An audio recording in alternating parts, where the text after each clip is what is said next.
don't wanna change your mind, but there's a cool wind blowing, the stars are out, and I really wanna see you tonight.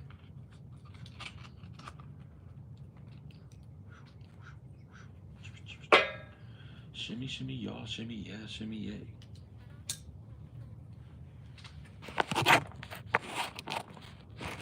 I feel like this is gonna fall over any fucking second. Okay, there we go. There we go. Like the shirt? Thanks. Humble Pie 1981, baby.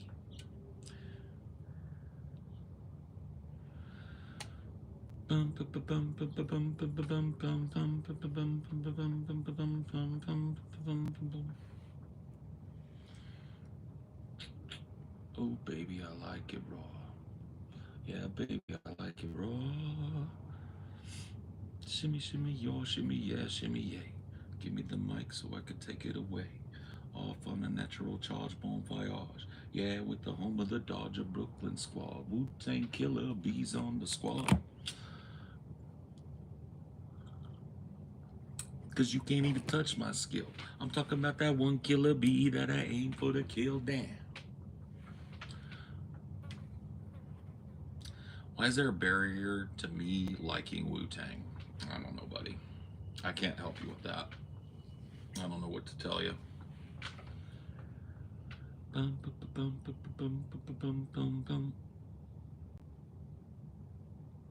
Favorite rappers? Well, my favorite rapper of all time is Slick Rick. Bro, you forgot to leave VC. Maybe I didn't want to. Maybe there's two of me. Maybe I'm Luop and my brother Paul is in there on. You see what I mean?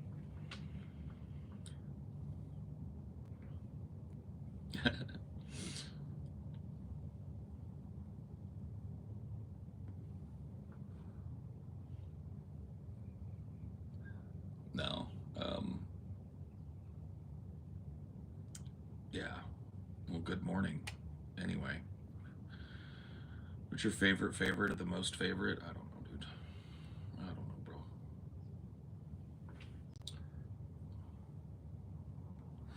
Got direct action going on. Well, good man.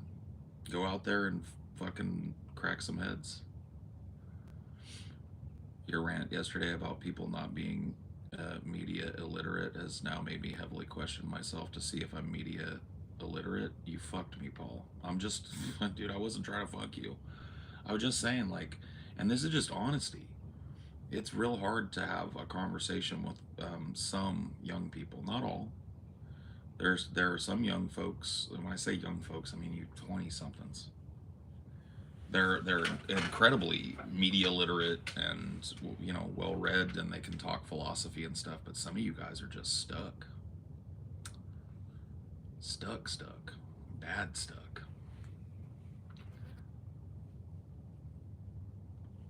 Stuck in fourth grade. And it shows. Like, I know you guys like, okay, boomer, roll your eyes and stuff, but it really does show. Like, when you talk to somebody that's read a few books and you talk to somebody that doesn't read LMAO because boring, that's a different experience.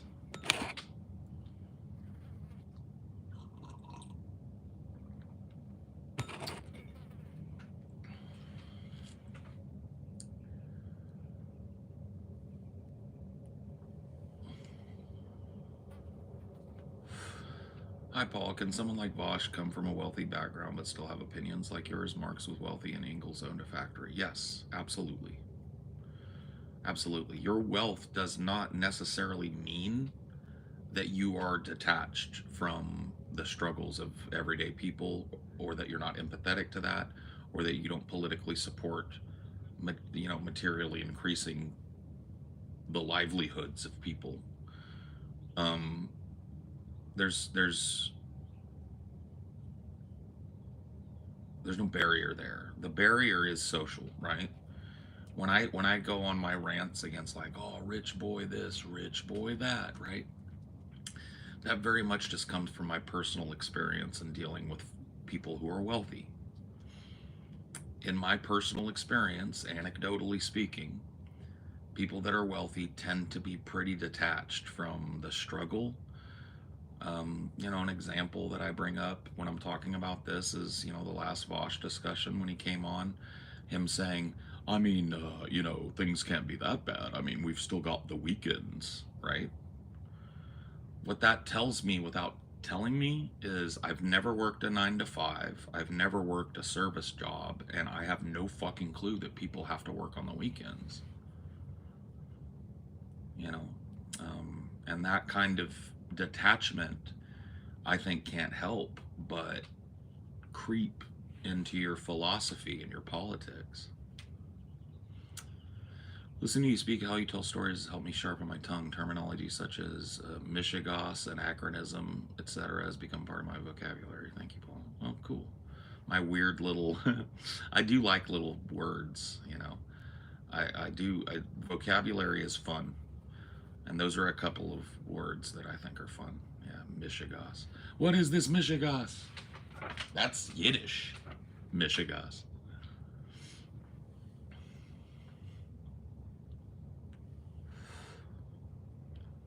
So,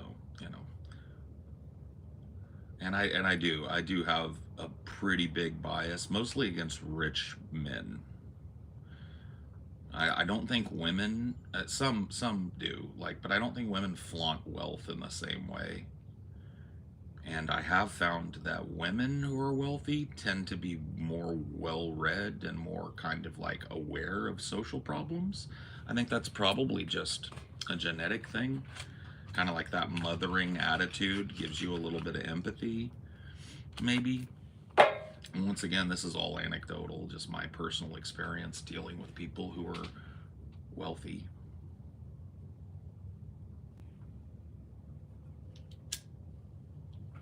I woke up because I had a nightmare. I asked Speaker Mike Johnson if he believed in the right to privacy, and he said no. The nightmare is real, my friends.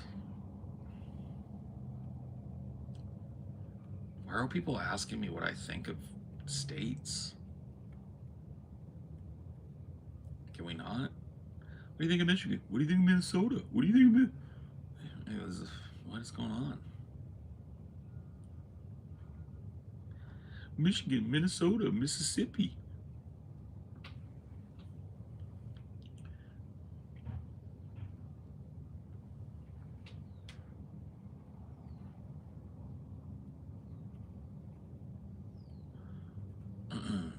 Having that reflexive anti-rich male feeling is sort of just a learned behavior from our terrible system. Oh, for sure, yeah. Dude, the little rich boys that went to my high school, the boys whose dads owned businesses or dads were on the city council or dads owned farms, those kids were fucking terrible. They were just the most awful people. And they had no idea. They would make fun of people like right? And my parents weren't poor, but I remember, so I have a thing where I will wear clothes until they're literally falling off of me. Like, I had a pair of shoes that I liked in high school. They were these green suede Puma skate shoes that I had. And I wore them until the soles were kind of flopping around and stuff because I just didn't give a care. It was grunge, And I remember those rich boys would make fun of me and be like, oh, you can't afford new shoes. You're fucking, you may as well go barefoot. Fucking blah, blah. They would make fun of me like I was poor. Because I just happened to be wearing some ratty shoes. And it was just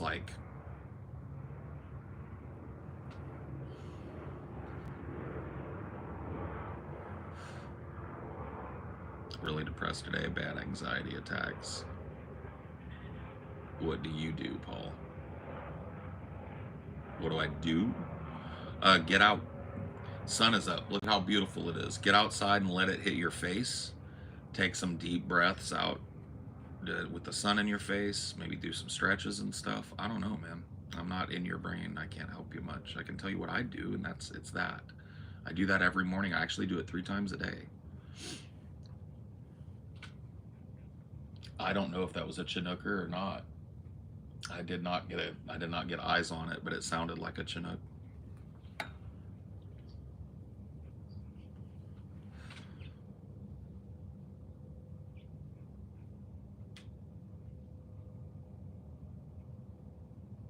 Do you think that more generational or class? Class. It's because I had the same style at a rich school and I didn't have that experience, though I was a bit antisocial. Yeah, I mean, I don't know. Like, I went to school way before you did, too, so it might have been generational. But, whatever it is, whatever it was, right, it informed how I feel about the wealthy in this country. And I just have an inherent suspicion when a rich person decides that they want to talk to the proles, because they have machine minds. They're machine men with machine minds. And if they're talking to the proles about something, they have something to gain for it. And as soon as I identify what that gain is, I call it out, because oftentimes it does not align with your best interests. In fact, I'd say most of the time it doesn't.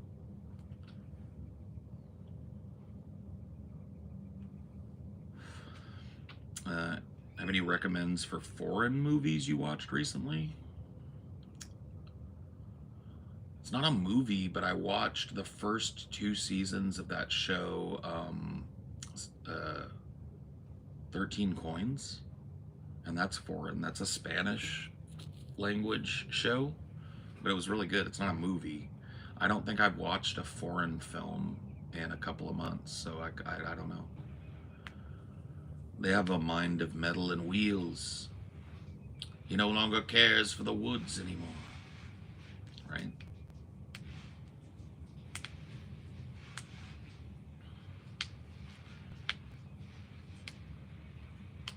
At my high school is divided by class, which also corresponded to race. Whites, blacks, Hispanics, etc. all sat with their respective race. It kind of sucked. I loved diversity mingling. Yeah, I had a racially diverse friend group, but there was among the rich, there was an obvious divide because all of the rich kids were white, and or at least most of them, and there were a couple of wealthy Hispanic families, and they ran together. They didn't usually run with the white kids, and so my friend group was not like invested in the whole social climbing thing. We were all kind of centered around the theater stuff, and so we didn't have that. But like, yeah, the rich boys would hang out with white kids. There's like a built-in racism that comes with classism, right? Howdy, Moscow. Nozdrovia, comrade. Nozdribanya.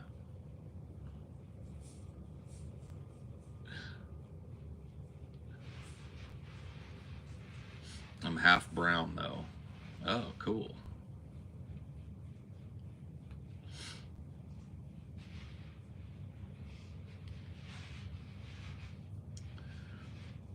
Did you trim your beard? A while ago, when I got my hair cut, I trimmed back my beard, and now it's all like growing back in. My hair grows so fast. When I got my hair cut, it was above my shoulders, and now it's just like draped down over my shoulders, and it's only been a couple of months since I got a haircut, so I'm gonna need to go get another one, because once this shit starts getting to a certain length, I'm done. I'm never doing that down to here fucking shit again, dude. That hair was crazy. Too much for me.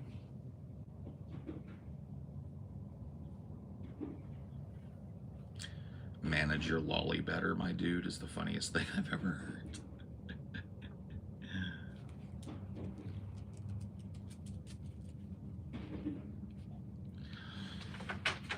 Excuse me, D. Whoa, what's wrong? Do you got a hanger? Come here. Come here, baby. Yo. You got a hanger. Let Dad get it. Good boy. Gross. Now I gotta wash my hands.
Moscow, Moscow. Yeah. I've not seen the Fallout show, and nor am I all that interested.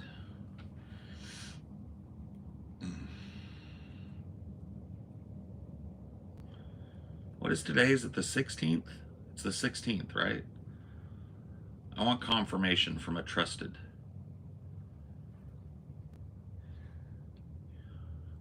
$16th? Yes. Thank you. And it's 8:13.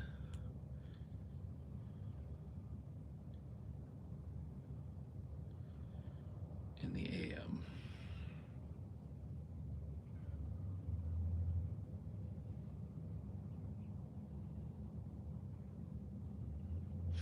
Gotta set the watch.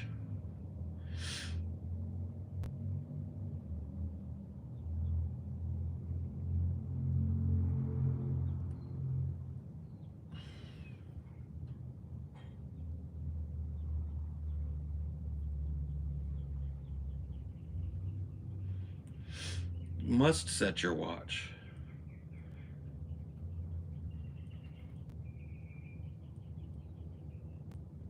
I fucked up the date, so now I've got to rotate all the way through the fucking calendar again. 4, 5, 6, 7, 8, 9,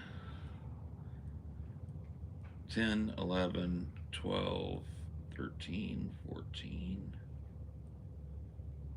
15, and 16.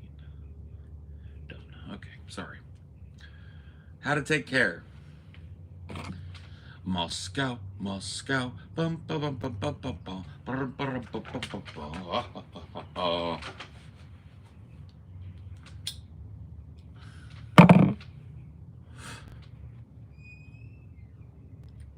Paul is the meme of Ludacris wearing an enormous watch. The watch is not that enormous. It's just a nice watch.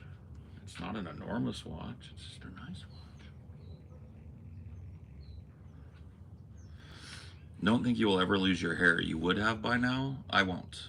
So my dad is, he'll turn 70 this year. He has a full head of hair. Both of my grandfathers on both sides of my family died with a full fucking head of hair, so.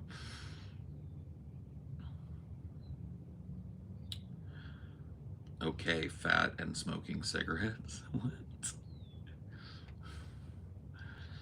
Why are you guys so mean today? God, it's such a pretty day outside. The sun is up, the birds are chirping, you hear them? Why would you want to be mean on a day like that?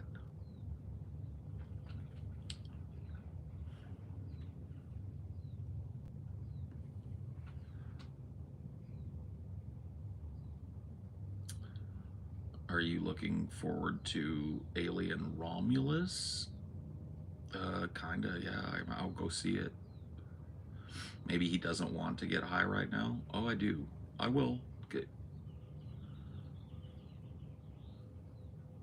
You look cool like a movie director. Dude, I wish I was a movie director. That'd be cool.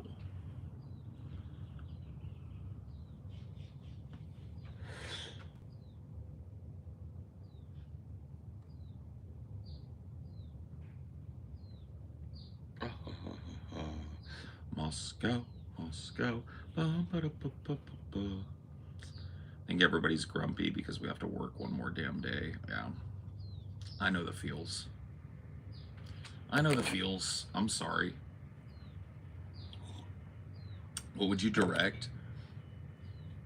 Horror films. Horror films all day, every day. I'd be a horror director for sure.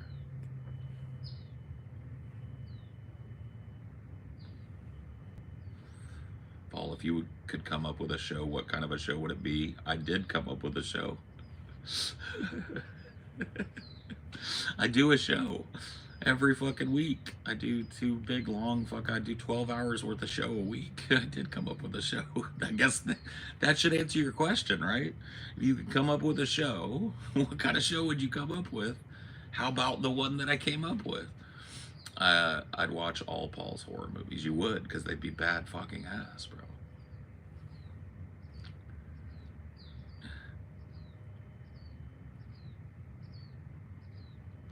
You ever think of bringing back pocket watches? Nah. Nah. You know what? Pocket watches, here's the thing. I know that watches can sometimes give off a douchey vibe, but pocket watches just make me think like, I'm a steampunk cosplayer. I can't go that far, okay? Drake or Kendrick? Kendrick.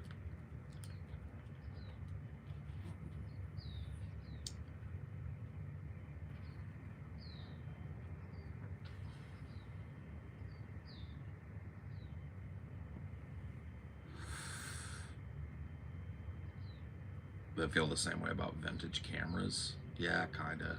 I don't know, man. It's up to you. It's up to whatever. If I was a director, I'd make a slasher with an unstoppable killer like Jason or Michael, but the killer would be female. She would talk and use guns. So you would make Species. Cool.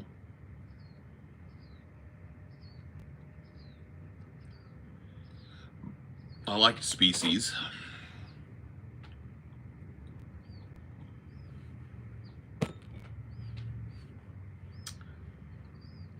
Favorite horror film, personally for me, it's the first Conjuring. My favorite horror film is the original black and white Night of the Living Dead. And the original cut, the unrestored cut of it, I think is better. It's great, grittier and grainier. So that's always going to be my favorite horror movie because it was the first I ever watched and the first movie that ever scared the shit out of me. I was 6 years old when I watched it for the first time, and I had nightmares for weeks, but I could not stop myself from going back to it over and over and over again. So yeah, that is the movie that broke my brain and created a person whose whole home base for movies is horror. Come on, dude, get a haircut or something. You look shady as fuck and homeless. I do? What kind of homeless people are around where you're at, bro? Homeless people have drip where you're from, huh?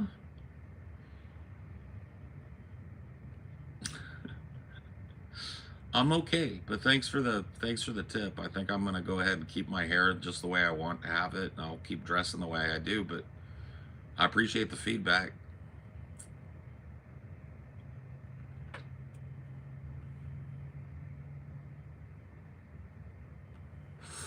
Paul, don't you remember that homeless person who thought you were one of them? I do remember that, yeah. I was also dressing very differently in those days. But yes, I do. It's okay, dude. I understand, like, I understand. I do. I get it. I used to look at dudes that walked around with, like, fucking long hair and stuff, and I used to hate. I did, dude. I used to hate, but you know what it was rooted in? It was rooted in knowing that I could not do that, that I wasn't allowed to do whatever I wanted with my hair and my dress and my style. I wasn't allowed to look how I wanted to look because I had a job that required me to be clean cut and this and that, right? And so I think that, like, oftentimes it's probably that same thing, right? That dude probably just saw me sitting here and was like, who's that guy? Why does he get to have his hair that way? Why does he get to dress however he wants? And I have to wear my polo and stuff, you know? It's really what it was rooted in for me. I'm not projecting that onto the person, but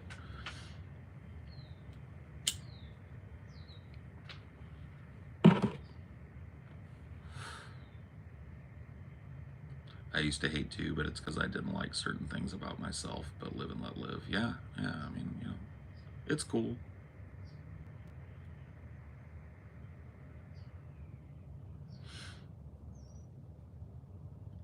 I understand. My feelings ain't hurt. I get looks where whenever I go out in public, like people will look at me a little weird. Some people like it. Some people are like, cool.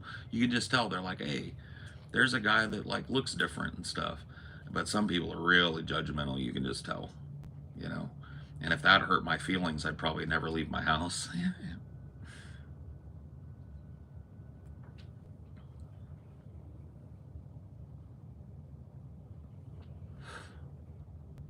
I'm a big dude and I like dressing in colorful stuff, you know?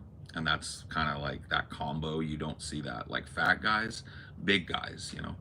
They usually have to dress like in neutral colors because they don't want people looking at them, right? I don't care anymore. I walked around like that for a lot of my life, being real sad about how I looked and wanting to like hide the things, you know, about myself that I didn't like.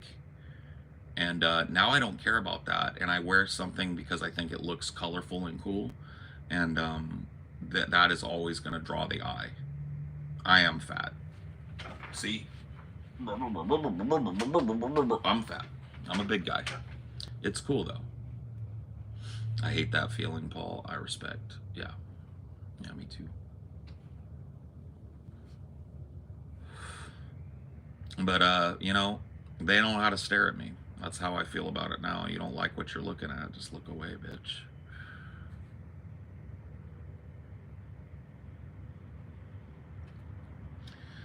But, you know, yeah, I like what I see when I look in the mirror nowadays, and that's new to me, so that's cool.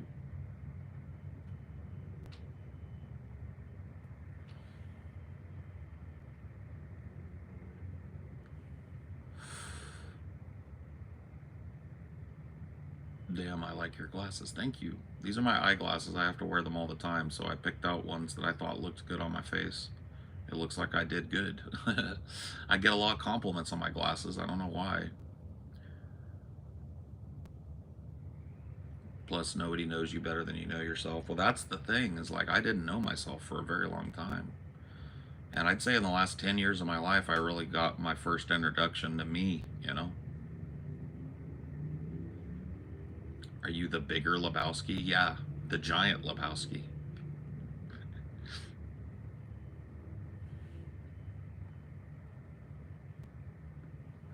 It's hard not to hate yourself. It is sometimes, isn't it? It's kind of sad, right? I feel my heart breaks sometimes for people because it's like, man, so many people out there just hate what they see when they look at themselves. I know that because it was me too. I used to hate what I saw. I hated everything about me. And I guess maybe getting older has given me a new perspective on that, and I feel good about myself, you know. Not like in a braggadocious way or whatever. I'm not like, oh fuck, I look hot, I look good. But I look in the mirror and I go like, yeah, dude, I look like I feel on the inside or whatever.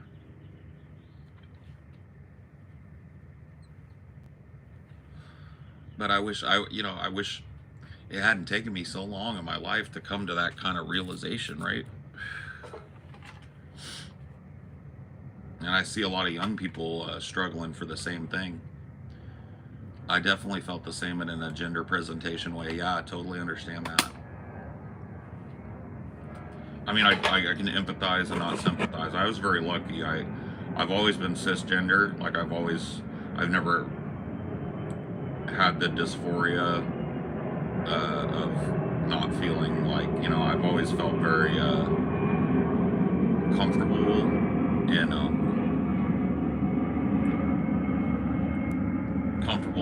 in the male gender or whatever.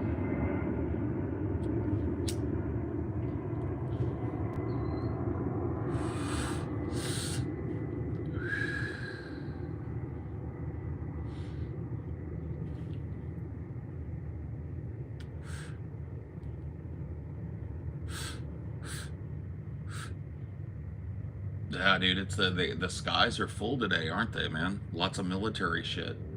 Lots of military planes flying over today. Is that a cigarette or a joint, bro? This is a joint.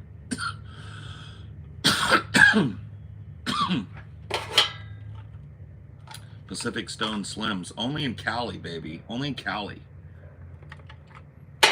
But these are nice little joints.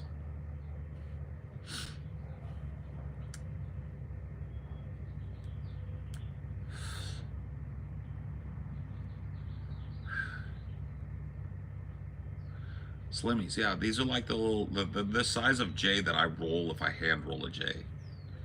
Like they're not big, giant, fucking half quarter blunts or something. Like sometimes I just like to do a J, you know. Nothing wrong with that, right?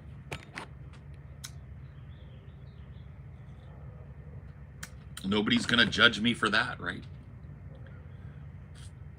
How much is each one? I don't know. I'd have to go look. Humble Pie shirt. The band? Yeah. The band? I love Humble Pie.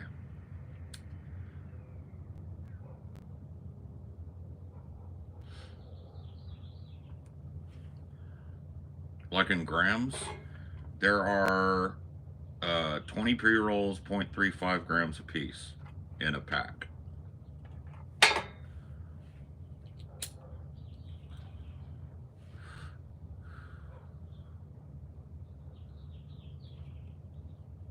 Sorry, not Sport. It's okay. You can call me Sport if you want. How's it going, Sport?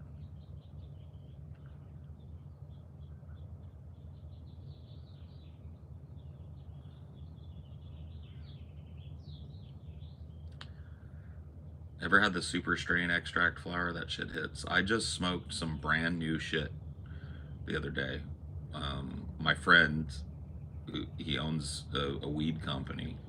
He brought over some stuff. I swear to God, dude, it tasted like Fruity Pebbles. And I was like, what are they spraying on this? Like, what kind of flavoring agents are on the paper or on the weed? And he was like, none, dude. That's just how it tastes. I was like, fuck you. No. He was like, serious, dead ass. I smoked a blunt of it all to myself. Dude, that shit just, every inhale tasted like a mouthful of Fruity Pebbles, bro. It's unbelievable. Like, as an old school smoker guy, as a 90s smoker, when, like, even in Cali, you got what you got, what you got. It's like, fucking, like burnt cereal. No, like just straight sweet on your tongue, like a cereal. Like, no wrapper flavoring. It was just a fucking blunt wrapper and weed. Crazy.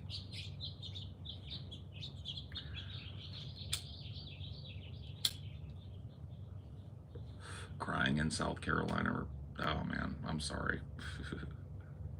You stoners have it bad, man. Elsewhere, here in California, we're the majority here, so it's other people that have it bad here.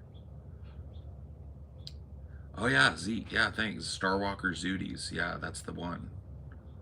That's the one. Thank you, Zeke, for reminding me. Zeke brought over a fucking blunt of that strain, Starwalker Zooties. Oh my god, bro. Straight up sweet on your tongue, the whole and the smoothest smoke I've had in a long time. Smooth like butter.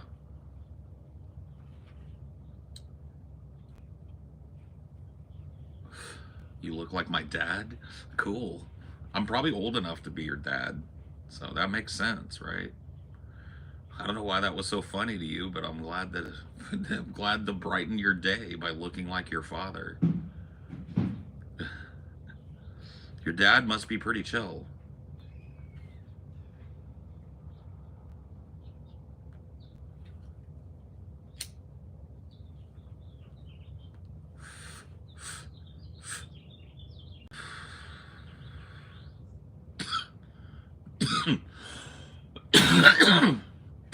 Excuse me.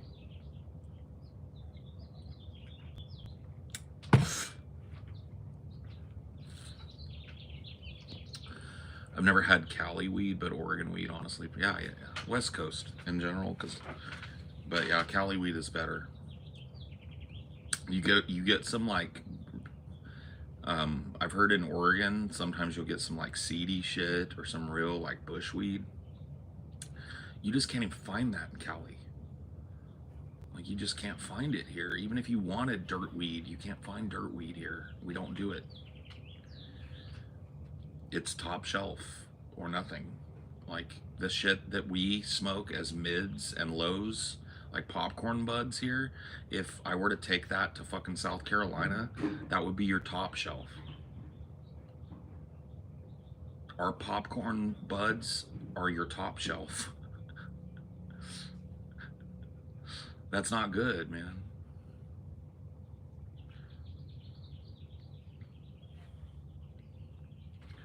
Oh, dude, I know. Louisiana weed is awful.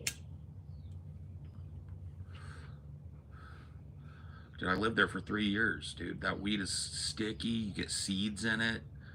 Just outdoor garbage.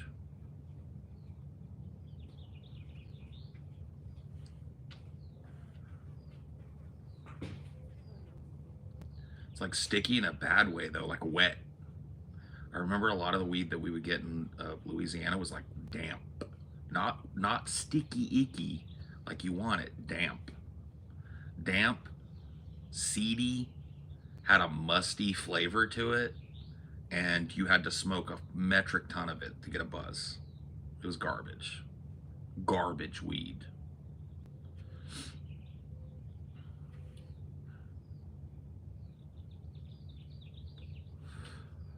And I know that's how all of you roll,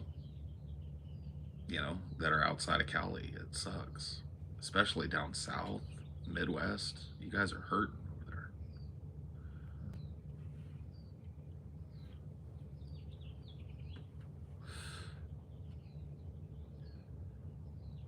When was the last time you smoked some barn floor? Probably the 90s, bro. Dude, I haven't smoked sweep since the fucking 90s, bro. Genuine barn floor dirt. Had to be like 96, probably. It just doesn't happen, man. Barn floor is just another word for like dirty bottom tier weed, and typically like weed that is mixed with other weeds because you sweep up your tray.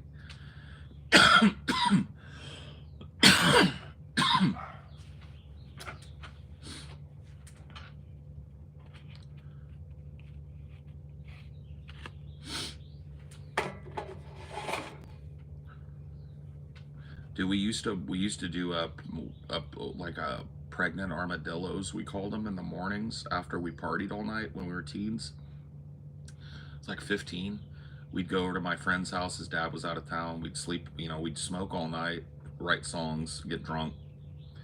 Then we'd wake up in the morning and everybody'd be hung over and shit, and we would need a joint. And so we would go get all the roaches that we stubbed out from the night before, empty them out, right? Roll a pregnant armadillo. That's what we called a joint. And we'd all pass that around to get like hair of the dog in the morning before we had to go home to mom and dad. The times were tough. Yeah,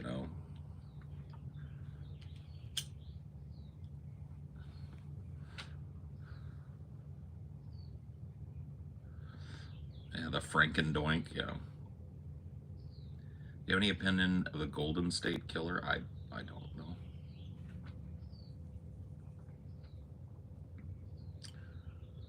Did you ever drive to SF? No, I didn't have to. I didn't have to. She was able to just catch her flight. They actually did her a solid. She was gonna miss her flight because of a delay, but they actually held her plane on the tarmac for like 4 minutes so that she had time to get to the gate, which was really nice of them. They usually don't do that. But they called ahead because she talked to the stewardess and they were able to save her plane. So she was able to jump right on the plane and it didn't even really inconvenience anybody else on the plane. So it was nice. They just kind of delayed the door closing because once the rules are, as I understand it, once they close that door to the plane, the FAA will not allow them to reopen it. And so what they did was they just waited to close that door and unhook the gangway.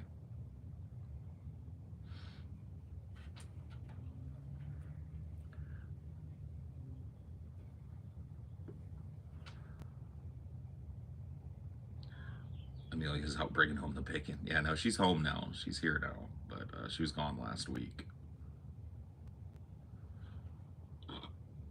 Yeah, she came home. I had to pick her up from the airport in the middle of the last show.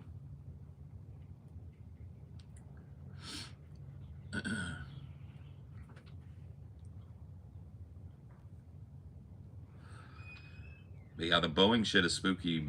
We strategically booked her flights so that she was only on Airbus planes the whole way. Even the puddle jumper was an Airbus.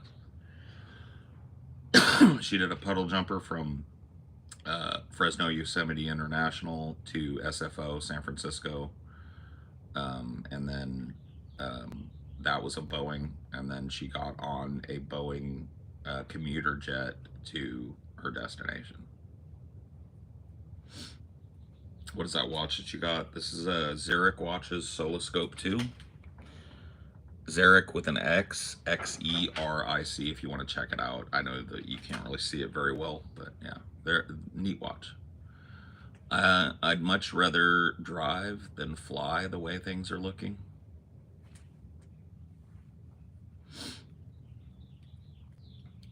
Fresno isn't called FAT anymore. No, now it's FYI, Fresno Yosemite International. Yeah, but it used to be Fresno Air Terminal. It's cool that you talk about your life so publicly with us on here on this channel. Thank you. Hey, no problem. I'm an open book, man. I got nothing to hide, and I know we all have common struggle, and it might help to hear from an older person that I do the same things you do and all that stuff. And the common humanity is important to me. So I don't mind talking about myself, even if it does open me up to people trolling me and stuff. It's cool.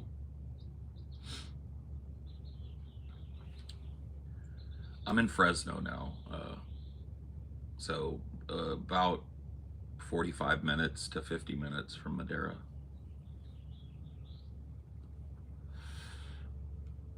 And I'm leaving this summer to an undisclosed location. Do you feel your age? No. I actually feel way younger than I am, which is nice, right? Because a lot of people my age are, you guys used to hear me on this. Oh man, I feel awful, I'm old. But since I've taken control of my personal health and stuff, I actually don't feel like I'm in my 40s. You know, I feel kind of, like I did in my 30s when I was a little more robust and stuff.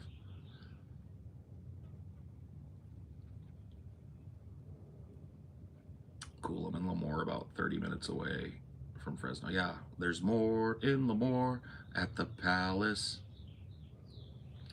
You're not that old? I'm not really. I mean, I am compared to a lot of my audience. I'm 44 years old. I turned 44 on April 1st this year.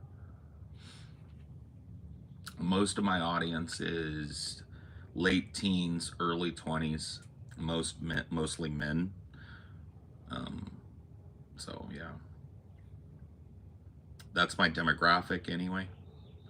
I am kind of proud of how many women and trans folk that we have around here in terms of like the mix, but that's just because I make it this place is obviously safe for anybody to be in.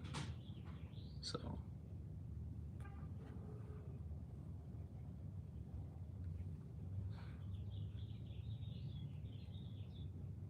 I turned 40 on May 2nd, so I'm close. Yeah, there's a couple of you oldsters in there. I gotta say, most people from my generation don't look, talk, or act like I do. And I think that some people would read that as immaturity on my part. And maybe it is. I really don't know. I feel like I'm a mature adult. I own a car. I pay my bills every month. You know what I mean? Like I do all the things that are required of a mature adult. But I think that people my age look at me like I'm trying to live back in my teens or something. I think that there's like a sense of that comes off of me. I don't feel that way, but I can't control how people think. Thank you for advocating for trans folk. We love you, Paul. Yeah, no problem. I'll always have your back. I don't care what you are or who you are. If you've got a boot on you, I'm there, And I like making a place that's safe for people to come and be themselves, where they don't have to worry about bullshit. There's enough bullshit in this world. That's something I've been meaning to talk to you guys about, but I don't know what to do with it. I'm having kind of like a real change. A lot of the lessons that I've learned are like really coming into clarity and focus for me, and I call that age and experience, right? I don't like the way that I've been. Does that make sense? Let me get into, let's go balls deep into this. I don't like being angry all the time. Does that make sense? That's the most direct way I can put it. Um,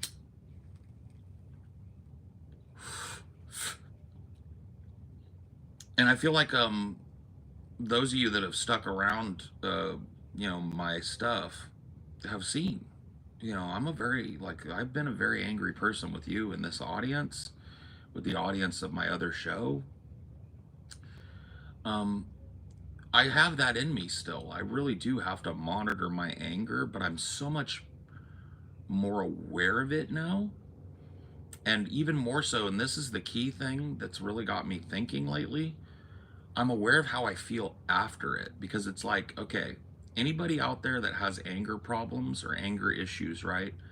I'll explain and you'll probably feel the same way, right?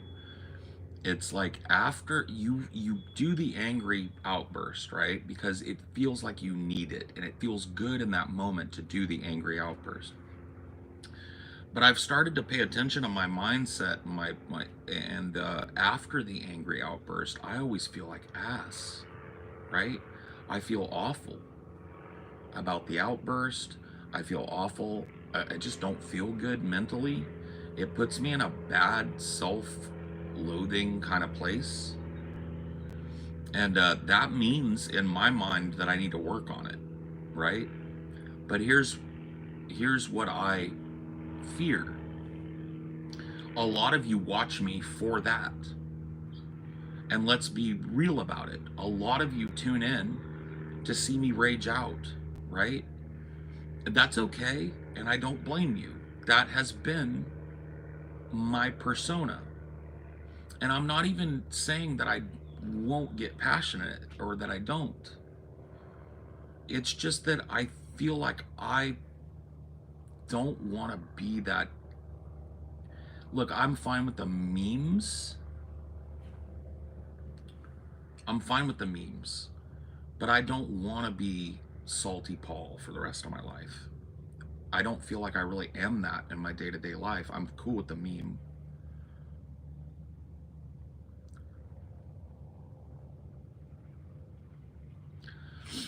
I used to be sub to you, not anymore, because I feel like you're a bit mean sometimes, but as you say, you get older, you understand a bit better the feelings and such. Yeah.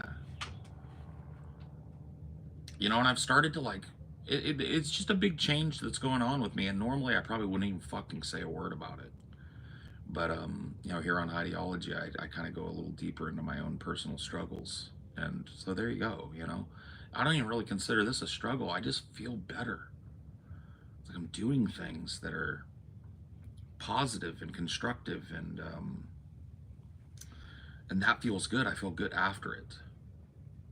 I don't feel good after I yell and scream and insult, right? And catastrophize.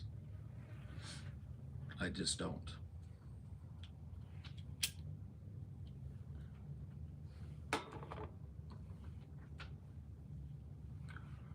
Thank you. Thank you, daughter archive. Dad, please come home. No, you and your mother drove me nuts.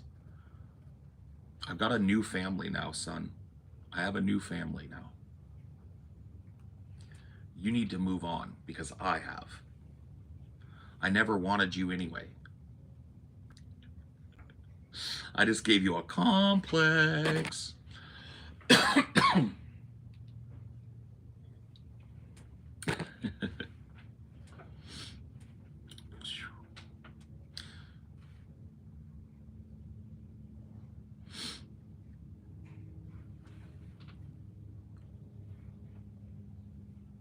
Do you see your father and your mother, Paul? Yes, I do. Yeah, they're both in my life. It's all your fault, son. I never loved you. I never wanted you. I'm disappointed in you. I disown you. Watched you since I was in middle school. I'm 23 now. Hope you're doing well. I am doing well. And sounds like you're doing well too. Look, you made it, bro. You made it. That's crazy. watching me in middle school, bro? Where were the parents? Were mom and dad asleep at the wheel like mine were?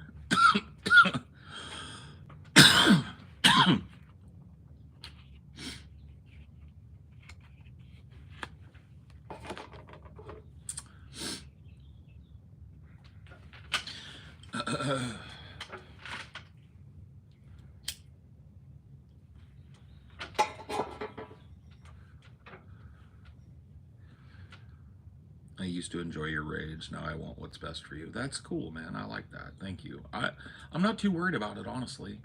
I feel like, and maybe this is just me kind of like projecting my feeling better inside on my outside world, but maybe you guys can fill me in. I know you're always going to be fucking honest with me and shit.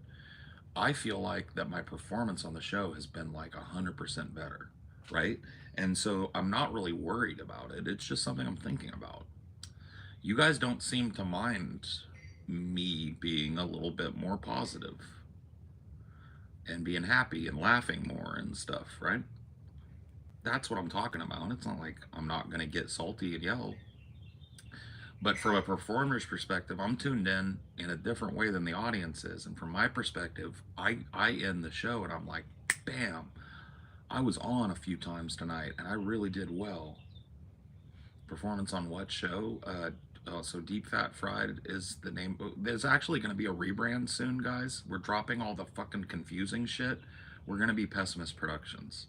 But for now, you go to Deep Fat Fried on YouTube. We also have our clips channel is called Onion Nuggets. Yeah, I do a show with T.J. Kirk, the Amazing Atheist, his brother Scotty, and we do it twice a week, live on the Deep Fat Fried channel, etc. There's a lot of new people here, you know. There's a lot of people here that are, you know, kind of checking in on me for the first time in a lot of years, I think. Yeah, you can call. I mean, like that's the thing. It's just like as a brand, we're kind of all over the place right now, and we're gonna go under the umbrella of Pessimist Productions. But you know, our fans will call us what they will call us forever. It doesn't matter.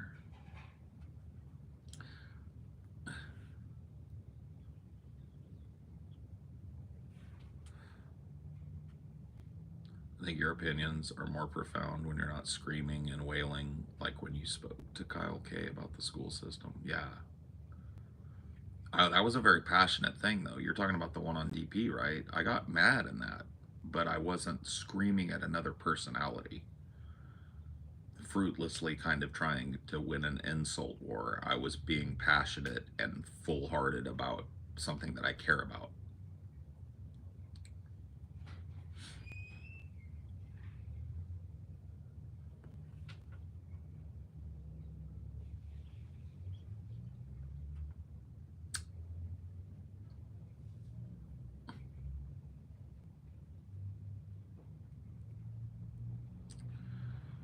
Like how your political philosophy is working class oriented, especially since I am employed with a high profile company that's legendary for mistreating its workers, and what you say resonates with me. It should resonate with everybody.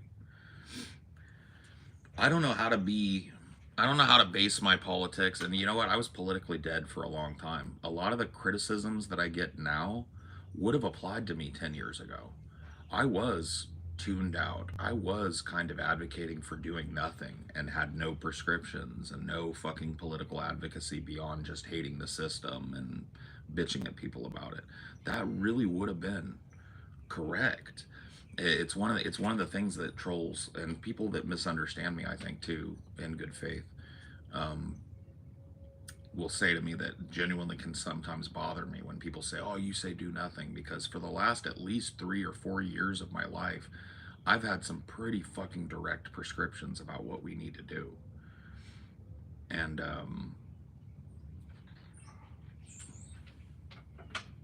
you know,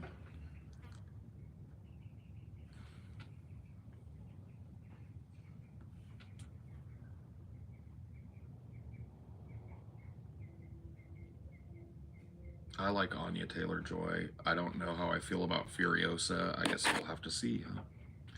Do you feel like the system can actually be broken? Yes, it's been broken before. So there are two big examples of the system being broken by the people that I give. And right here in America, and this is relatively recent in the historical timeline of civilization, right? So in the Gilded Age, we're talking just post Civil War in the late 1800s, early 1900s. They called that the Gilded Age because there was a massive conglomeration of industry under a few very powerful men. Names like Rockefeller, names like Carnegie, names like Gould. They owned all the shipping, they owned all the industry, and so they had what we call a monopoly, right?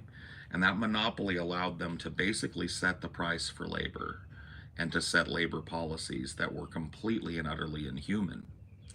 And at this time, there was a lot of immigrants in Chicago, the Chicago area, right? There were immigrants everywhere: New York, Chicago, Boston. This is where the labor movements took hold. And a lot of these immigrants, and I think this is so awesome, were anarchists and Marxists from Europe. And they started agitating within the labor space amongst the kind of native population, if you will, the American population, saying, why are we doing this? Why are we allowing this company to steal our lives and give us nothing? Right? And they fomented a revolution, not a protest, a revolution against a system that had built up to the point where they had nothing and three or four men had everything. Does this sound familiar, by the way? It should, because the average worker is actually worse off versus inflation than a Gilded Age worker pre-workers' revolution was. So the workers revolted. They took to the street. They were murdered in the street. There was violence. There was peace. There was sit-ins, and eventually, at the end of all that, because they functionally shut down industry, there was legislation, workers' rights, the 7-day or the 5-day work week, the 40-hour work week, the 8-hour work day, paid time off, mandatory sick leave. All of these things that you still might enjoy as part of your job came from that revolution. And that system was ironclad. And guess what? I'm going to tell you something else about that system too. That they did not take a political route. Early on in the protests, they allied with a Republican, a local Republican politician who had flown up from Texas and was now a Chicago politician. And they allied with this politician who promised them the support of the Republican Party. And then when the time came, they got him elected. And when the time came, he betrayed them, sold them out, and left them high and dry.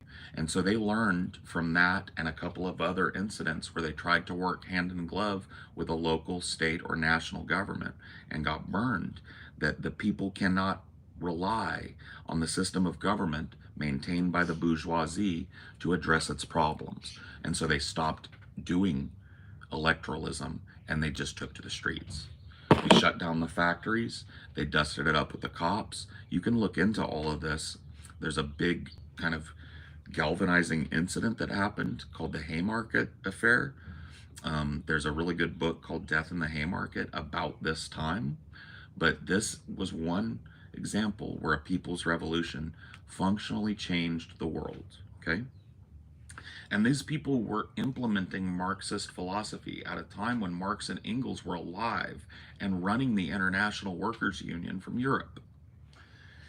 So they implemented Marxism in America and it worked, okay? But they didn't go through the political system. They didn't do it over the course of 4 years by slowly, incrementally electing more and more left politicians. They realized very early on that the politicians were in the pocket of Jay Gould. They were in the pocket of Andrew Carnegie. They were in the pocket of Rockefeller. Okay? And that's something you need to learn about this. Then, okay, in the 60s, there were 2 giant mass protest movements in this country. and they married into one giant social movement that functionally changed the world, okay? And it was not a political process either. There were politics going on, but the politics going on were in reaction to the absolute massive amount of people that took to the streets to protest the Vietnam War and the treatment of black people in this country. And because of those twin social movements that married into one, we had the Vietnam War and the war in Cambodia ended, and we got the Civil Rights Bill. We got literally confirmation that black people get the Bill of Rights like everyone else. So there you go. I'm sorry that was long-winded, but you asked me for some examples, and those are two, right? Two. And neither one of those was won at the ballot box, by the way. I just want to make sure you know that.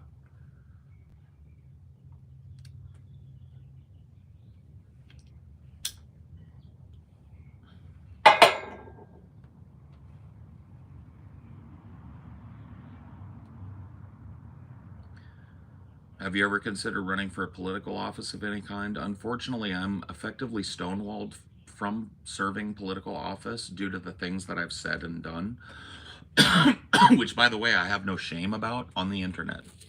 I've spoken my mind too freely. I've done too many crazy, wacky, wild stunts. I did the duty stain challenge. I did the wheel of torture where I had a dominatrix whip my ass for money.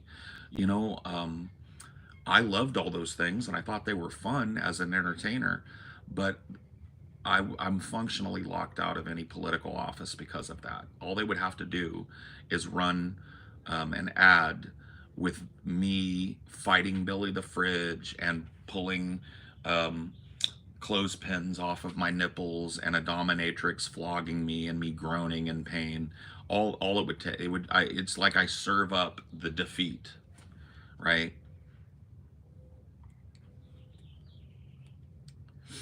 Right. He's a hippie liberal. He's a sexual deviant. You know, all that shit. He curses like a sailor. Fuck, shit, cunt, twat. You know, it's over.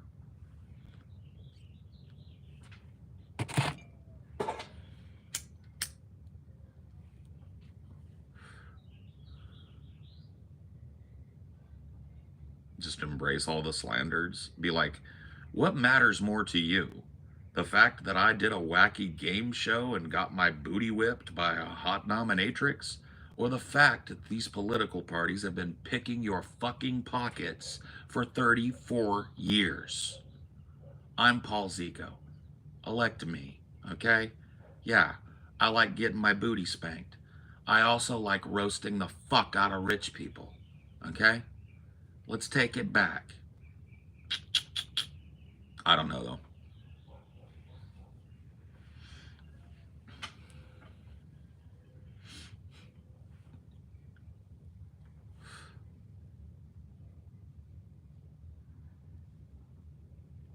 I'm Paul Zigo. Whoosh, ah, and I approve this message.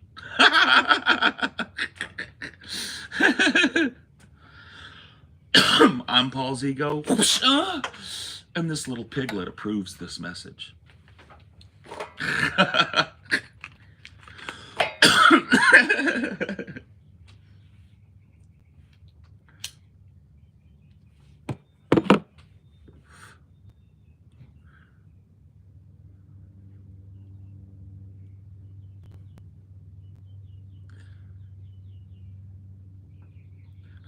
Oh, here you go. Oh,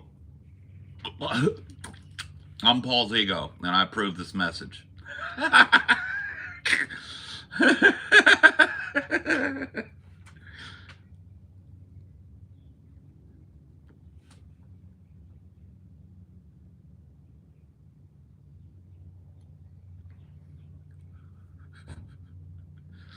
You're starting to talk me into it now.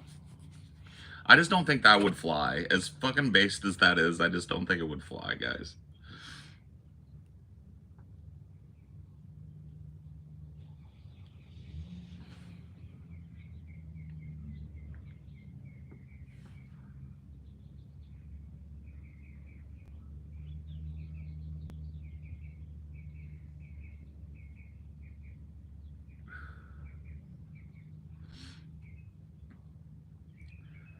Oh yeah, dude, ball gags with Paul 2024 on them. You know what I mean? Paul's ego 2024 on the ball gag. Dude, don't talk me into this, okay? Don't talk me into this. Stop it. Tell me this is fucking bullshit. Tell me this is not gonna work. Quit gassing me up. Because I might just have to run for office, okay? Mm-mm. Stop talking me into this. I mean it. Don't do it. It wouldn't work, but it would be legendary. I feel the same way. It would be expensive, but it would be legendary.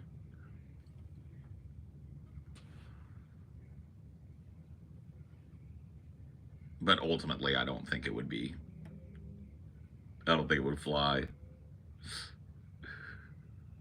I'm voting Paul this year. Oh, you're writing me in?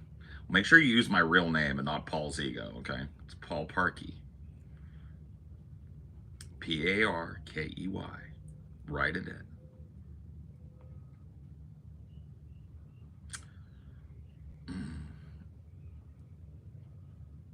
I've always thought that maybe like it would be a cool stunt to do, like Vermin Supreme. What if I was one of these dudes that I ran for president every cycle? And I knew for fucking fact that I had no chance, but I made a big media fucking presence and stink about it every cycle and like attended some political rallies and stuff. What do you guys think about that? Like, I don't want to like rip off Vermin Supreme, but I've always thought about that. I was like, I think I would be good at that. Like, not as like an actual candidate, but as a person who is there in the political process to kind of point out the hypocrisy and shit. Yeah, I'm voting Jill Stein as well, by the way. I'm going to endorse her, or whatever you call it, on the next show on Friday, but you guys get to hear it first. Kyle endorsing her, I will admit, is what pushed me over the edge. I think Kyle is a voice of reasonability lost amongst a sea of bullshit right now. I don't agree with Kyle on everything, but I did agree with what he had to say about Jill Stein. And so I'm going to vote Jill Stein here in California. Not that that matters, but that's what I'll be doing this year rather than sitting it out.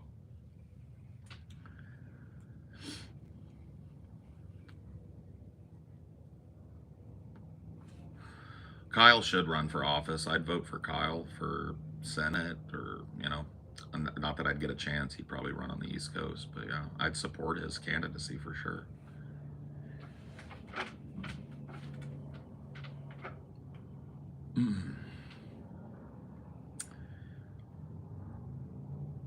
I need to actually register.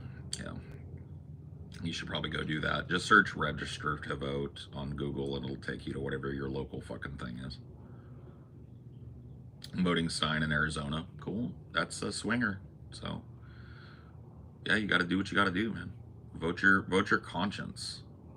I asked Vermin what he would think of having more people doing what he does, and his eyes lit up. I mean, I obviously wouldn't run a Vermin Supreme campaign. I would probably have a different kind of presentation, but I think being present and taking it quasi seriously, like having a website with fucking easily articulated, cleanly presented, bullet point kind of uh, uh, positions on things, and like take it semi quasi seriously, right? Seriously enough, and then travel enough to get in front of the cameras and kind of start building a little base of people who know who I am. Yeah, I mean, another dude who does this is Goat versus Fish, right? Not in the same way politically, but Goat versus Fish is kind of one of these people who has created a public character that now has buzz, like people know who and what that is. Something like that, but with a more political bent.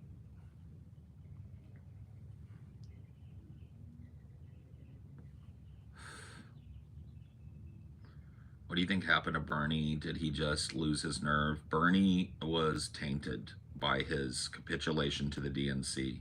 It was probably the biggest mistake that Bernie ever made. Bernie, in an attempt to not be labeled a quote unquote spoiler, decided to bite the fucking devil's bullet And instead of running as an independent, he ran as a Democrat. And when you run as a Democrat, your obligation to the DNC corrupts you. And so once he had gotten in there and mixed his blood in with the blue bloods, even if it didn't corrupt him personally, it corrupted his image.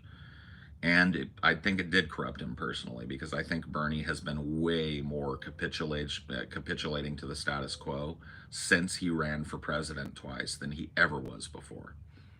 And that's just an argument that I make all the time when I'm talking to people about politics. It's like, for a long time, a lot of people will still tell you what we need to do is get young, passionate leftists elected as Democrats. And I'm against that, because I think you're wasting a young, passionate leftist. If you manage to succeed, you end up with an AOC. You end up with a squad, right? A bunch of do-nothings that never once acted on the promises that they made to hold up legislation and get functional things appended that we need. A raise in the federal minimum wage, a stop to the insanity at the border, a stop to the insanity in fucking Palestine. These fucking squad people, that's what they ran on. That's why they're called the squad, right? They were supposed to stop legislation from happening and not commit their votes until we got Medicare for all or whatever piece of legislation appended. And they were supposed to fight for that, and they didn't do it one time. They didn't even try. They never fought for it. And now they've been assimilated. Now they take their orders from Nancy Pelosi.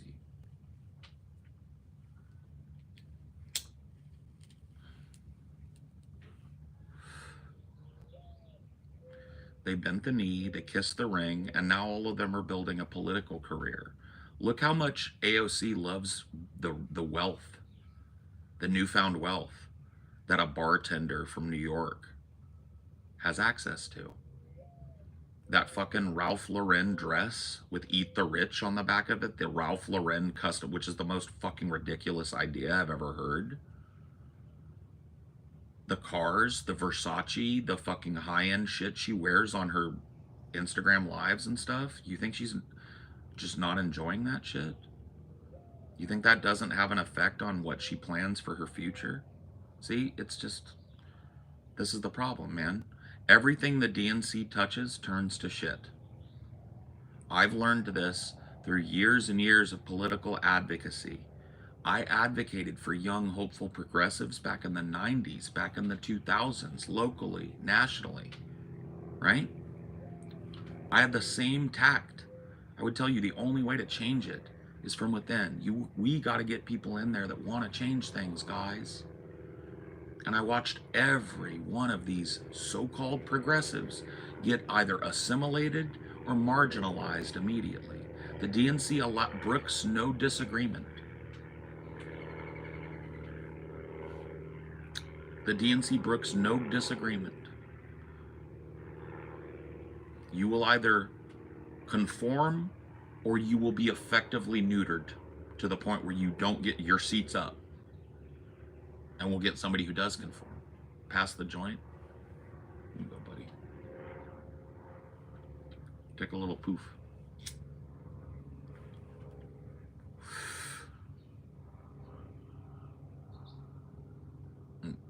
And so that's my position on that. I don't mean to be fucking dismal about it, but it is clear to me as the nose on my face, which is a big, giant fucking nose, that the DNC is not our friend, and there's no path through the DNC to anti-fascism. We've got blue fash and red fash, and that's just not politically viable for me. I don't waste my time arguing for fascists. So, and I mean that, by the way. Joe Biden is a fascist. Joe Biden is a state security, police-loving, minority-hating, isolationist, immigrationist. He's a piece of shit. Okay? He's a fascist. Materially supporting a genocide, basically funding a genocide while he's claiming he's all tore up about it. This is just pure fucking fascist propaganda bullshit. I call a spade a spade. How do you build up a third party then? Well, I think we need to start with a mass social movement. I think that's where it starts, because I think a mass social movement will get us the kind of triage we need, right? We need a couple million people with a unified kind of message of economic justice in the National Mall. I think we do that first. And then I think out of the ashes of that, once it's done, and I don't say out of the ashes in a bad way, every protest movement falls into its own footprint, right? So once it's done, once we get our concession, once we stop the slaughter in Gaza, once we get some movement on Medicare for all or whatever, then we look at the leaders that have emerged within that movement. And we decide who among us is worthy of representing what this movement is, right? And those leaders will reveal themselves over the course of the protest. Make no bones about it. You pick those people. That's the beginnings of a third party movement.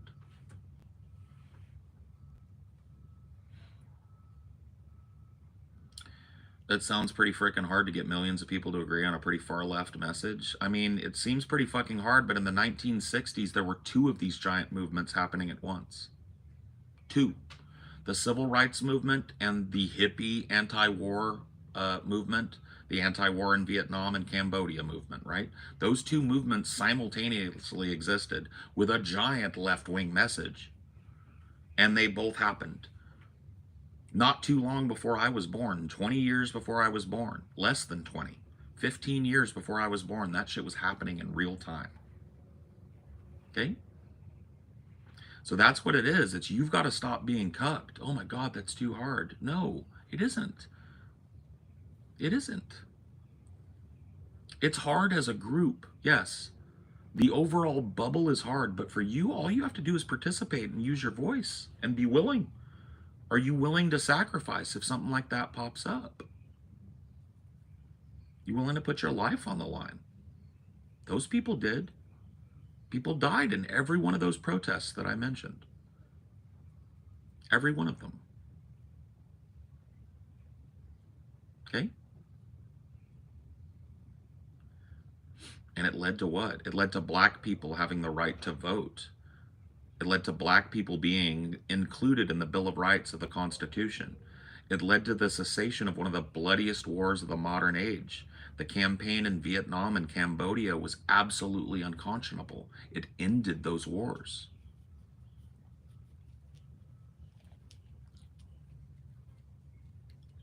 Any other questions, Jack Straw?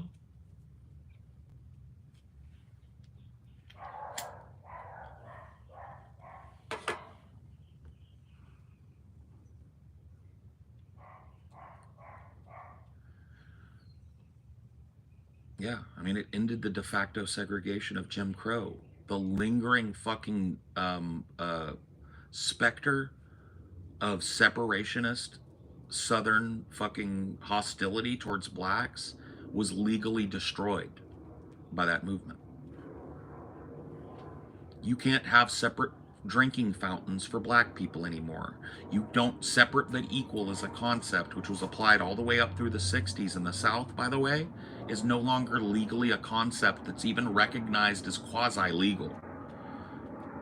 The segregationists lost, not because we voted blue no matter who, but because we got together in the millions and marched all across this country. We shut down big cities. We shut down the wheels of industry. And they had no choice but to capitulate to us, because there's fucking few thousand of them and there's 350 million of us. There you go. That's how you do it.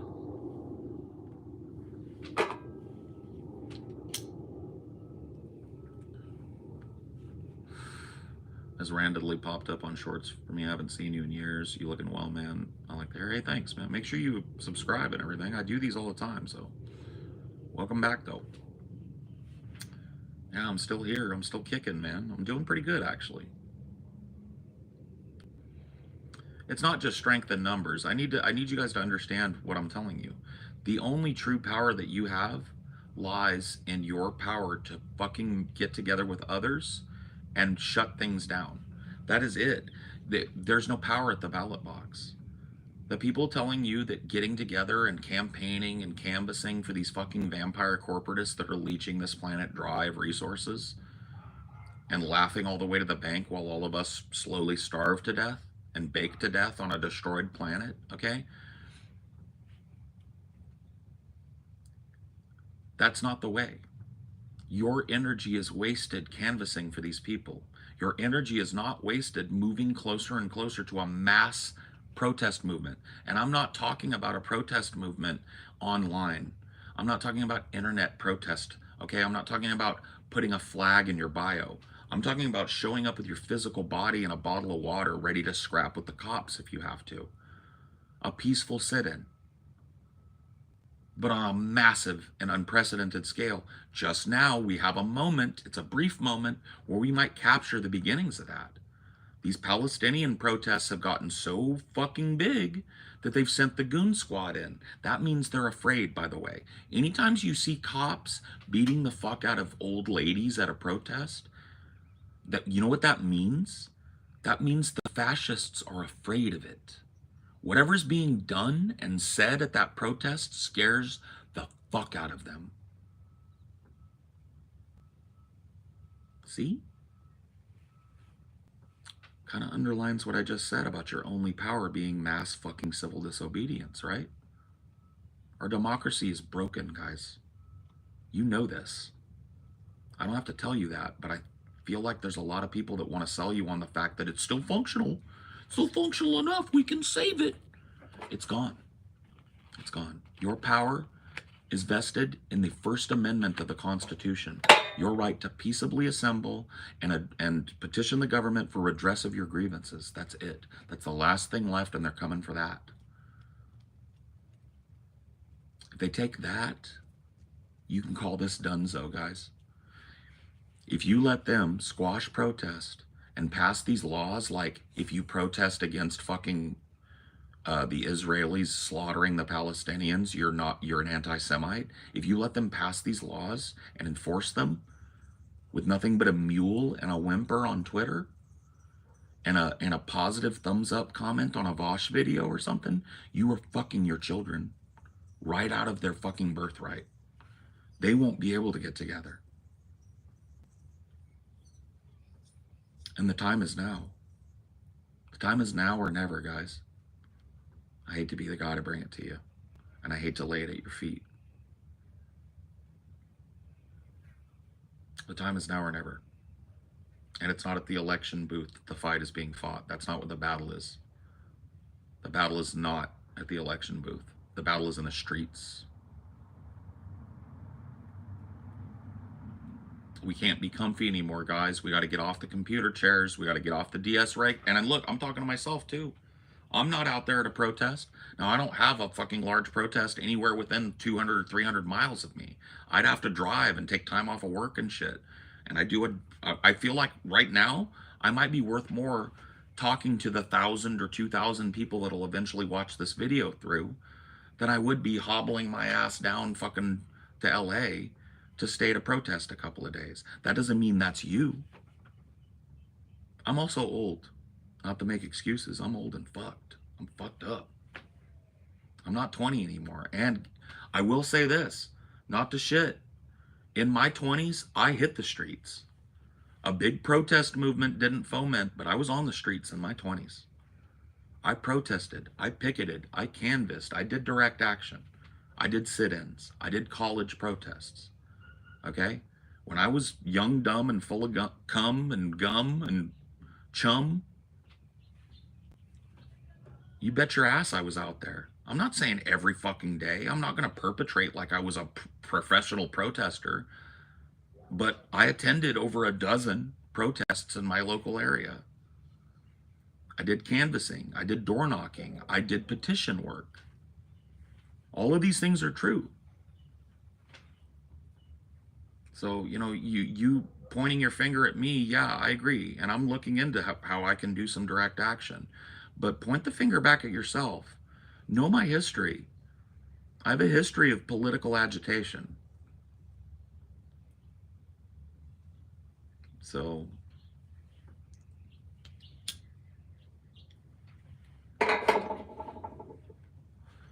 pre-internet,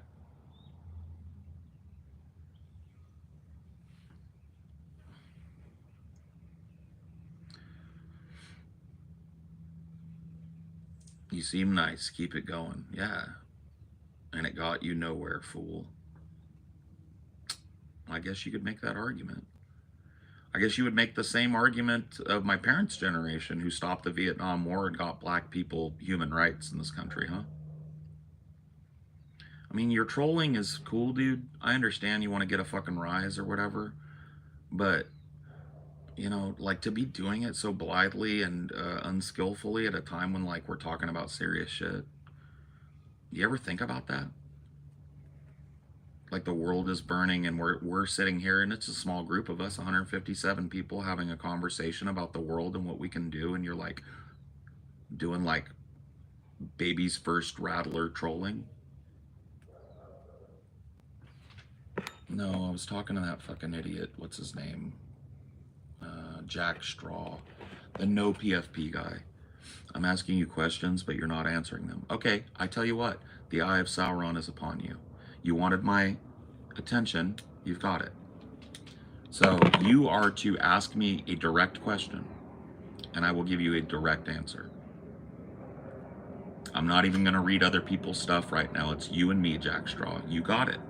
You wanted my attention. You vied for it in a room full of 150, 160 people. Now you have it. Now I'm paying attention to you. So the next thing out of your mouth better be a clear and concise question. And I got to tell you what, I better be able to read it and understand it too. So you're going to need to pay attention to your grammar, your punctuation, and your capitalization, as well as your spelling and your sentence structure. And you're on the clock.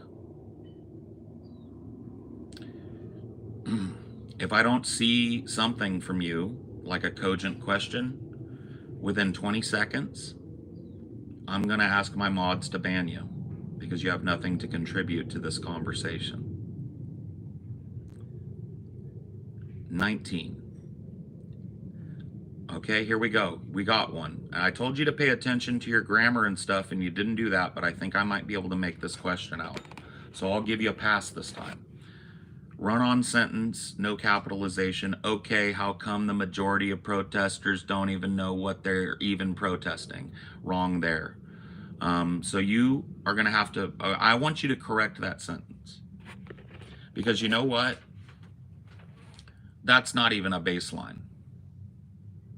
That's not even a baseline. So if you can correct that sentence and do one sentence that would pass on a test, then I will answer your question. And if you can't do that, I'm going to ban you, and you need to go and like learn how to put a period on a sentence and capitalize things and how to spell. Learn there, and there. So you got one more chance.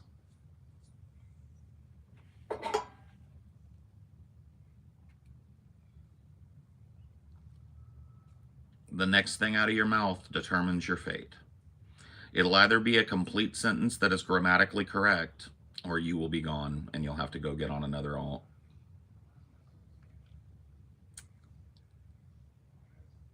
I eagerly await. We're going to count you down again. We're going to give you 10. There it is. Get him. Spectres, take out the trash. We need a new alt. Thank you, Jareth. Quick draw, Jareth. All right, so we're back to talking about mass protest movements.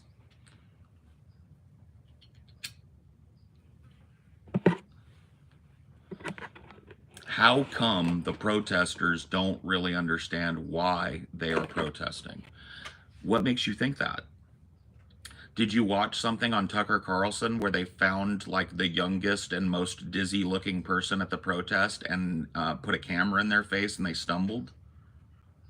What makes you think that people don't even know what they're protesting? They're protesting the genocide that's going on right now in the Gaza Strip. Is it really like contentious what they're protesting? They're protesting the extermination of a people and our country's material support and supply of the weapons that are doing that.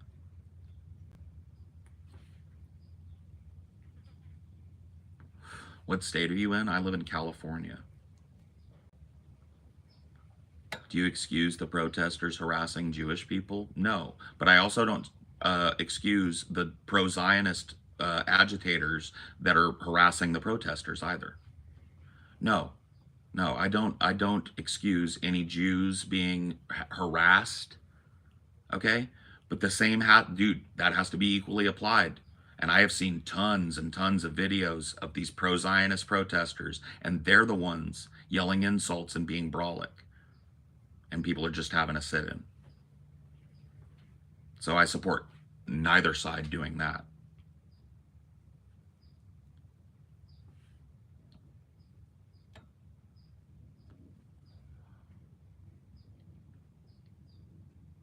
It looks so hot there. How hot is it? It isn't really. It's actually nice. I'd guess it's probably like 72 or 3 right now. Beautiful weather. It'll be hot today, but I'm in the shade too, you know, and it's still kind of like morning. It's like not even quite late morning yet here. So it's nice right now. That's why I do these outside in the morning, because like by noon or 2, it's going to be pretty fucking sweaty out here. So.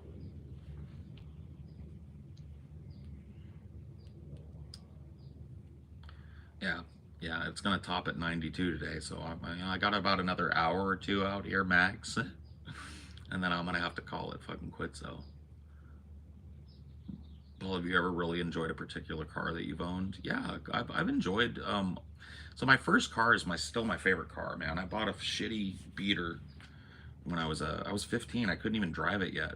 I worked an under the table job all summer, and I saved all my money, and I had $1,200. And I was able to get a car and put a bumping ass system in it for that. I got a Ford Tempo. It was a 1981 Ford Tempo 5-speed. Shit box of a car, but man, dude, I ran that thing into the ground. You could drive it like fucking shit, and it just fucking wouldn't break. And when if something did go wrong with it, it was so cheap because it was just like such a baseline, easy to work on car. I got the 5-speed. It didn't shake the windows because, check this out, dude.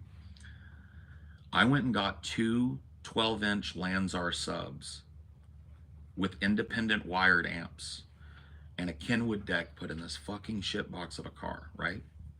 And when I was getting this, the guy was like, you know, these little cars, he was like, this is gonna be a fucking great system, dude.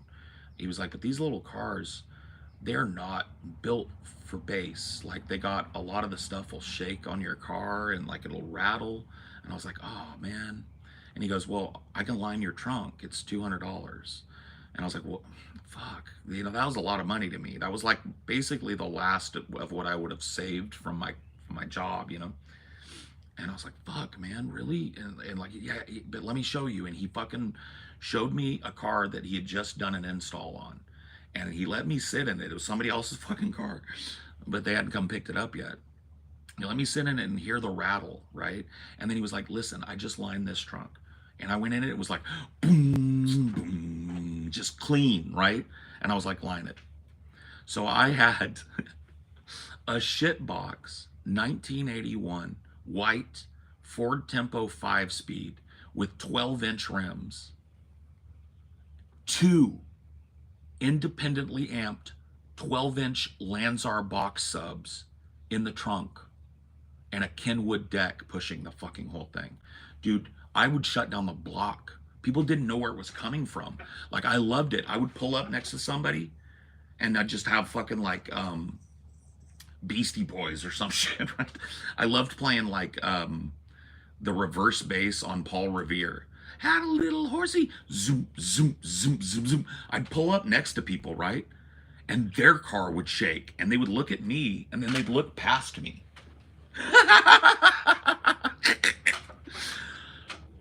I loved that car, bro.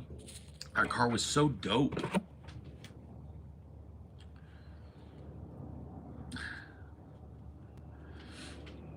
Look at what I said. What did you say? I'm sorry, I can't catch every chat thing, so I'll try and look. I don't see it. Go ahead and say it again, because I don't see it. I can't find it. I'll try and find it. That reverse bass, by the way, when you have a real system, it sounds so different. It literally sucks the air out of your lungs, because it's literally like you're your sub is hitting backwards. Instead of sucking air in and pushing it out, it's pushing it out and then sucking it back in. It's just like it's, oh man, dude, there's nothing like that. But that's a California thing. I was talking to Zeke about that when he was chilling over here. Just like that culture that we have. Like my car right now, it bumps. Like my car bumps hard. And when I pull up next to people, I'm woofing on them. And that's a California thing. Like we love that. I throw my fucking sunroof back and open all my windows, and I put my shit on 96 with the bass fucking driven in overdrive mode on my fucking built-in Bose system, and it bumps, dude. It thumps out. The only people that beat me are the people that have got those fucking aftermarket custom Lanzar shit that I had. I'm not bumping that hard anymore, but I will shut down your fucking music if you're next to me. You're listening to my music now, motherfucker. When that fucking go light goes, well, I'm in a 400 fucking horsepower SUV, so I will be past you. When that red turns green, your music comes back on because I can take off twice as fast as you, and I'm gonna be fucking gone. But while we're both sitting at the red, you're listening to my fucking music.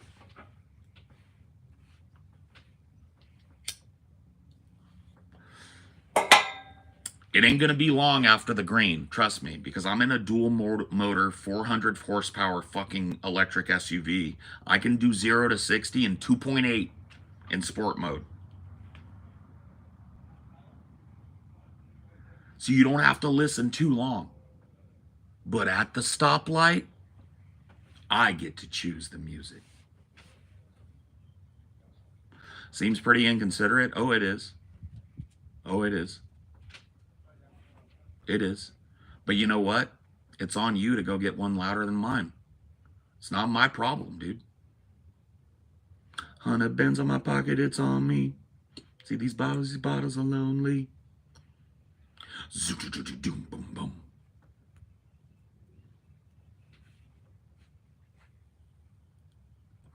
How much money would it take to shave the head beard?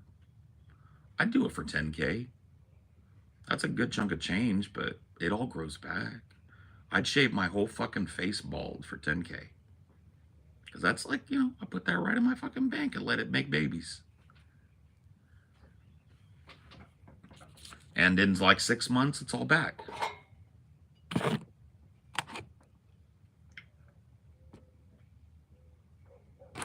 What kind of music? Rap. Hip hop, mostly.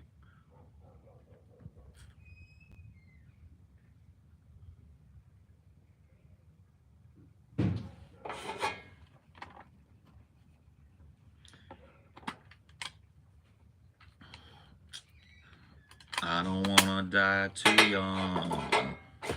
Kendrick. I'm a Cali boy. Kendrick. I don't fuck with Canadians, and I don't listen to dudes that were played the wheelchair kid on Degrassi High, perpetrating like they're gangsters, dude.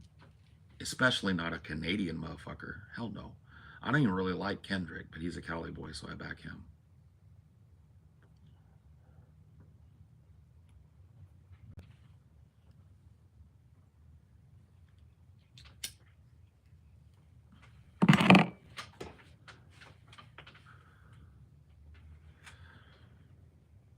A minor. That diss is pretty fucking nasty.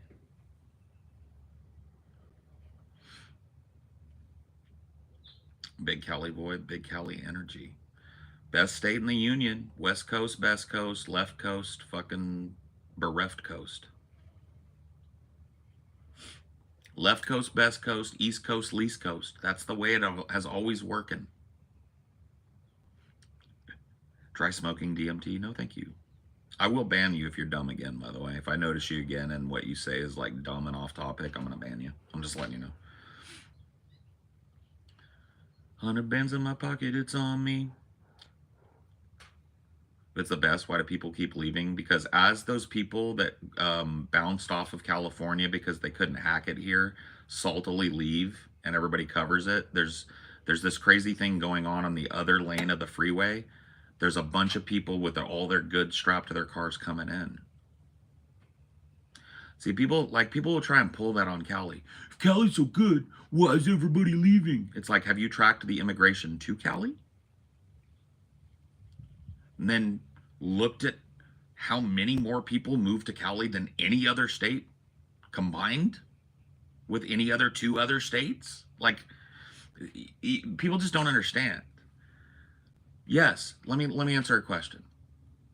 Do you, and when I say you, I mean you non-Cali folks, look at us with envy and try to come here? Yes, you do, and we welcome you. We are a state of transplants.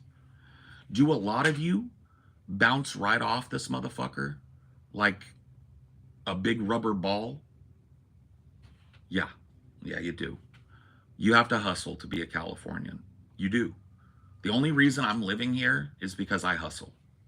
I know how to hustle my money. I know how to grind. I know how to work the fucking system here so that I can enjoy being a Californian. And a lot of people move here thinking it's easy street. This is not an easy place to live. I would never say it is. But you motherfuckers, you salty, like Razmid, Cali is an L. He's probably sitting in Oklahoma or something saying that shit. This motherfucker's probably sitting in some shithole. The truth of the matter is Cali's the best, but most people can't hack it. Most people can't hack it. So yeah, that's why there's, oh my God, you're in Florida? Don't even talk to me, dude. You are the droopy, uncircumcised dick of America. Dude, your stink hole doesn't even compare. Dude, you don't have a single thing in Florida that I would ever trade with one thing in Cali. And that's just the truth. He's not going to say it's the truth because like Florida people got this idea because they're like, we got a beach. You know what I mean? The rest of your fucking state is swamp. We have mountains, high desert, low desert, rainforest, redwood forest, deciduous forest, coniferous forest, fucking giant mountains and low valleys. You've got swamps and some beach. Yay, Florida. So let me finish what I was saying. I just had to fucking put Florida in its place again. So what happens is you people, you look at it with envy. You see it in your movies. You see the rappers fucking flexing on a beach, driving a fucking sports car, beautiful fucking blue skies. Look at that shit. Look at that shit. That's just fucking, dude, that's Thursday. That's just Thursday. Sorry, I'll give you a little bit of blue. That's just Thursday. That's Thursday in California right there. Just letting you know. So you come here. Some of you come here and it's like, oh, I'm a hustler. And you thrive. And you thrive. And you thrive, right? Because that Cali mentality, you might have already had it. Like, I'm willing to fucking work and grind and hustle and sacrifice to live in this fucking paradise. And if you've got that mindset, you don't ricochet. But a lot of people come here and they're like from Oklahoma or Florida, right? And they're like, man, I want some of that Cali. And so they come here and they just realize that like all the shit that they heard on Fox News about how like your hand is held in Cali and then Cali pays for everything and it's a socialist hellhole, you realize that there's nobody to lift your ball bag here. And all of a sudden you motherfuckers bounce off. And then all we hear about is the salty exit surveys. As these motherfuckers go back to Oklahoma, bounce off, go back to Texas, bounce off, go back to Missouri, bounce off, go back to the uncircumcised penis of America, the lowland swamp that's disappearing into the fucking ocean that is Florida. Right? And then you get the salty exit survey.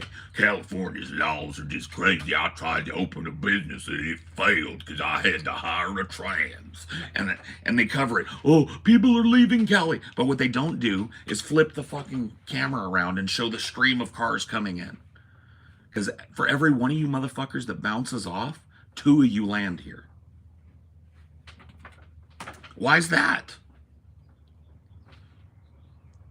Of course you hate Cali because we have everything you have, but better.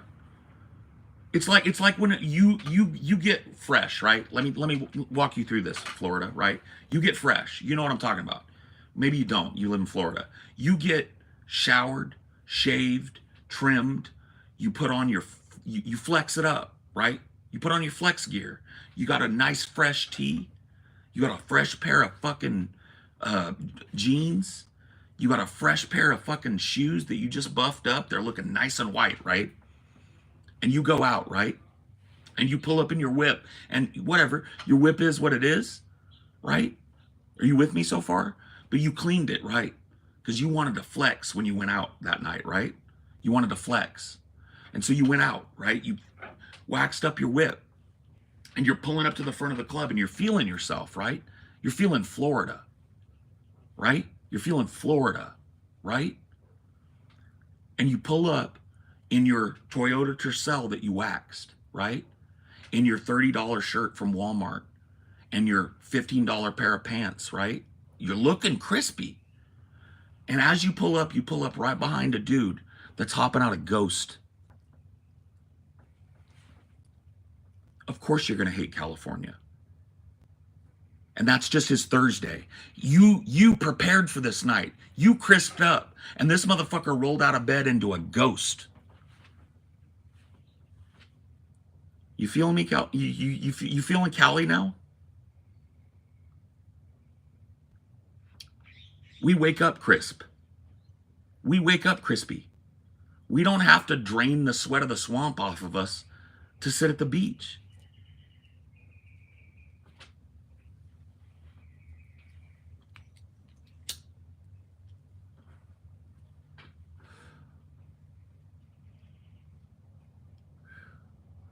Dude, Miami is a turd hole, bro. I've been in Miami. Bro, I wouldn't trade a fucking shithole town like Modesto, California for Miami, dude. That's a turd of a city. It's skunk there. 24/7 booty stink in that city. Booty. And you know why? Because it's in a swamp. So that air just stagnates. So all that booty just hangs. You probably don't smell it because you grew up in it.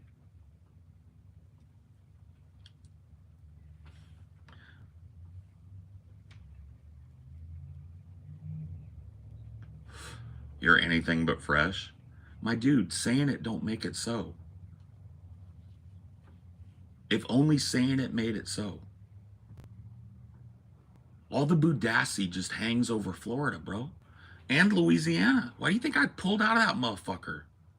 Came back to a real state where I know a hustler can make it.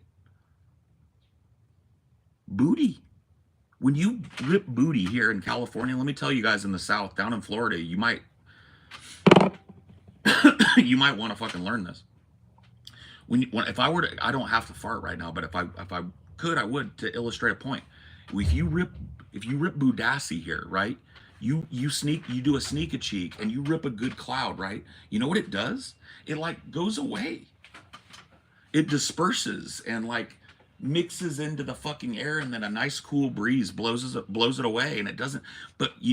So that's like the opposite, right? In Florida or in Louisiana, if you drop booty, dude, it puppy dogs you all day. That booty follows you. That booty follows you because there's nowhere for it to go, because there's like a blanket of water in the air, right? Over you, making you sweat. And then here's what happens too. This is the gross part, right? That booty that you ripped, the boudassi cloud, because it can't go, right? It sticks around you and you're sweating.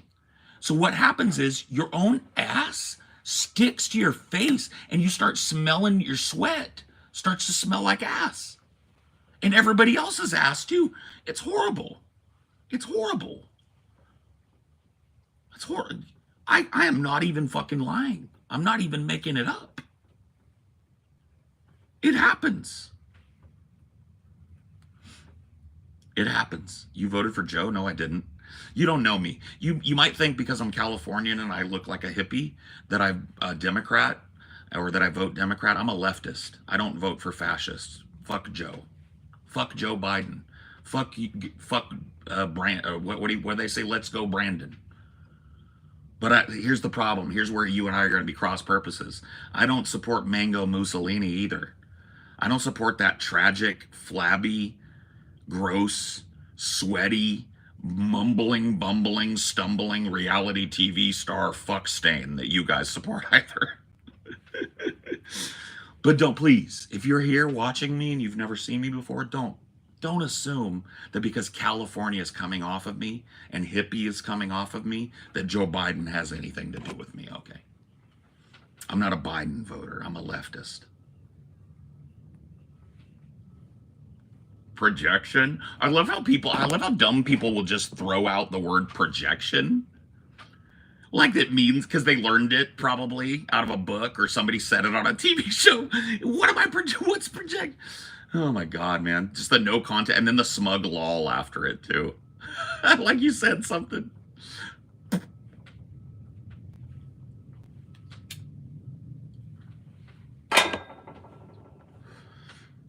Tell me you're dumb without telling me you're dumb.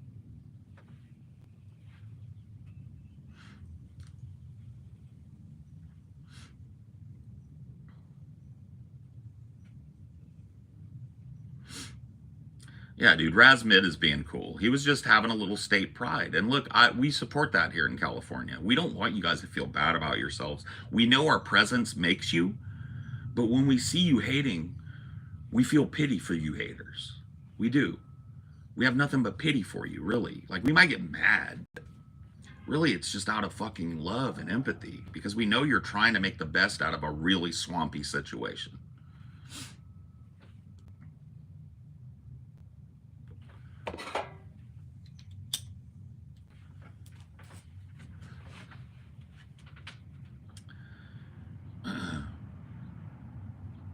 Should I go back to Cali as an MRI tech? Yeah, why not? Whatever you do, you don't have to do that. Yeah, you don't have to be an MRI tech or whatever the other person asked me. Yeah, come. It's always here. All I can tell you is that Cali is beautiful, but she's a harsh mistress. You have to hustle to live in this state. If you're not willing to grind and take your finances seriously, you will not. You know what I mean? That doesn't mean you got to make a lot of money. It means you have to be frugal and you have to start at the bottom and work your way up. And if you're willing to do that, California's got a space for you. You know, I drive 10 minutes outside of the giant city I live in, and it's nothing but fucking fields for like 100 miles. Right? California's huge. Everything is crispy in California, dude. We keep it crisp.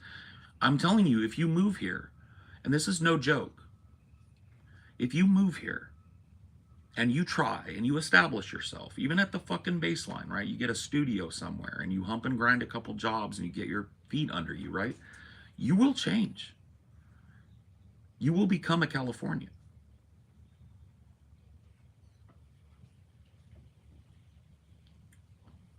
And you'll notice that your attitude changes because you have access to more beauty than any other human being on this planet. And you really realize it once you get here and you drive around a little bit. You're like, fuck, beautiful mountain range, redwood forest. 2 hours later, the longest stretch of most beautiful contiguous beach you've ever seen. 2 hours in another direction, you're in the middle of a beautiful fucking preserved desert, one of the hottest deserts on the planet. 2 more hours, you're freezing because you're up in the snow-capped fucking Sierras. You start to realize this, right? You can know it moving here, but once you have it, you're like, fuck. And it makes you feel better. Hold on, aren't you leaving Cali? I'm not talking about where I'm going to live, but none of that changes anything. For all you know, I'm not moving at all. For all you know, I got an apartment 2 miles from where I'm living now, and I'm telling everybody I'm moving. I don't talk openly, at least when I first move. I try and keep it a secret.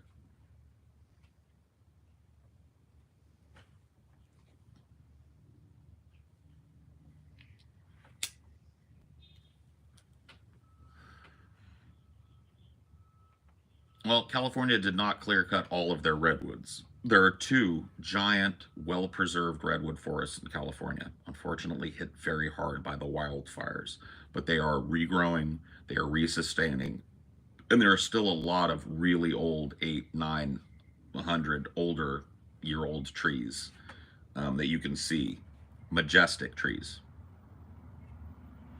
Cali is beautiful. Will you try to stay? I told you I'm not telling you where I'm moving. Where I'm moving is immaterial. I don't announce where I'm moving. People find out, people figure it out. Scotty accidentally drops it. But I make people work for their money, okay? If you want to be creepy and know everything about me as it's happening, you kind of got to do your fucking due diligence, okay? Cali sucks. Haterade. Hater. Ooh. Cali sucks. Another fucking Oklahoma resident. Cali sucks. I'm going to work at the sludge factory today. I wish there was more women around so I didn't have to marry my cousin Trudy. Cali sucks.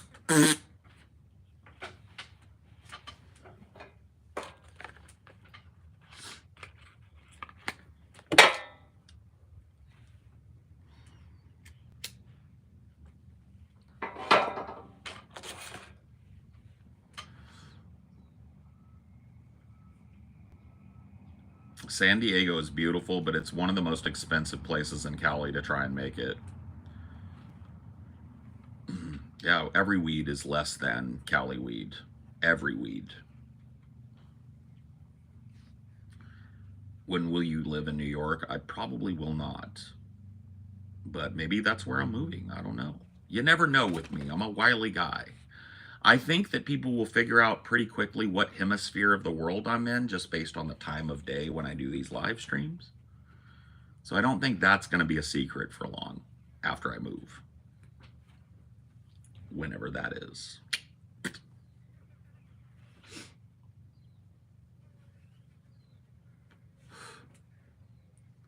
Everything about Cali is better in BC except for the temperature. Okay. Sure. Why don't you go have some maple syrup, eh, and stop worrying about how much better BC is than California, eh? Where's the high desert near BC? Where's the low desert near BC? Where's the volcanic petrified forest in BC? Where's the active volcano near BC? Where's the mountain range? You starting to feel me? See, murder. Ain't gonna die till a bitch boop kill me.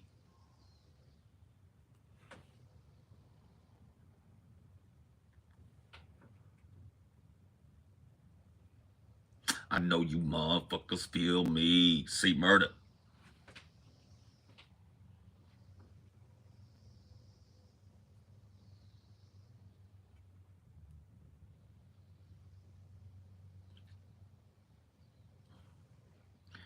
How do you feel about North Carolina? Um,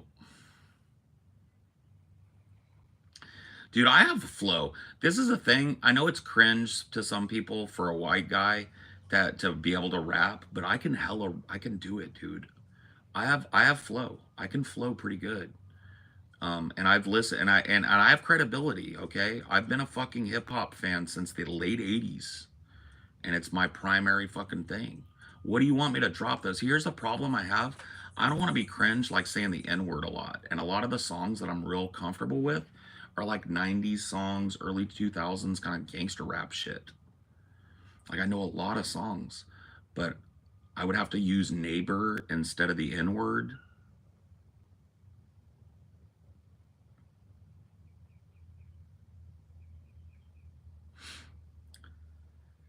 Dude, if I drop an N bomb though, people are gonna make fun and people might even fucking cancel me off of it. And I don't want people to think I'm a racist dude just because I know some lyrics and shit.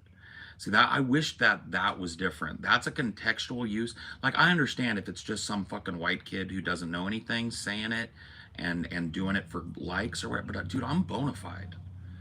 Dude, I'm a hip hop head from way back. I know a bunch of stuff. I could do Lottie Dottie.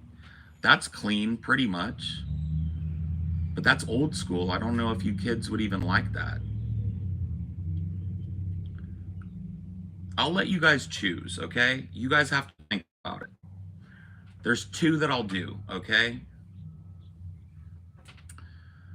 Um, I will do Lottie Dottie, the Slick Rick version of Lottie Dottie, by the way. I'm not doing the Snoop Dogg version.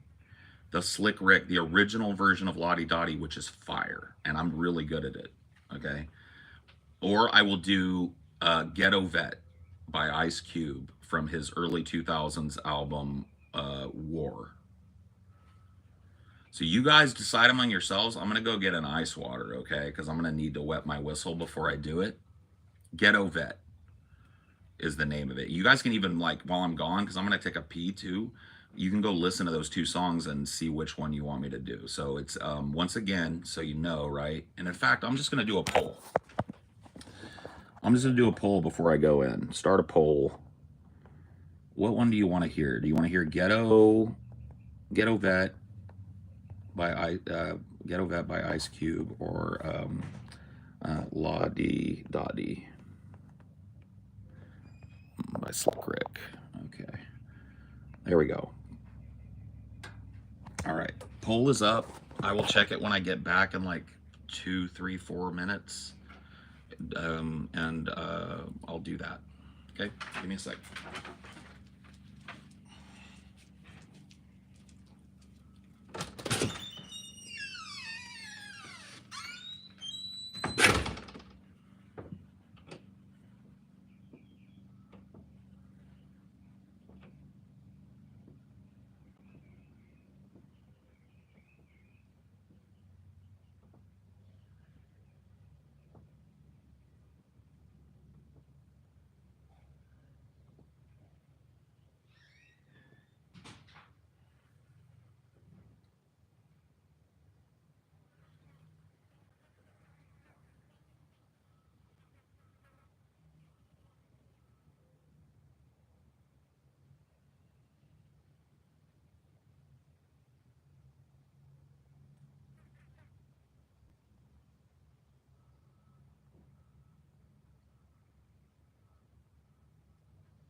Ooh, okay. Myself a little whistle wetter. I guess we'll take a look at the poll here in a second. The farts of humanity. Ooh, that kind of sucks, yeah.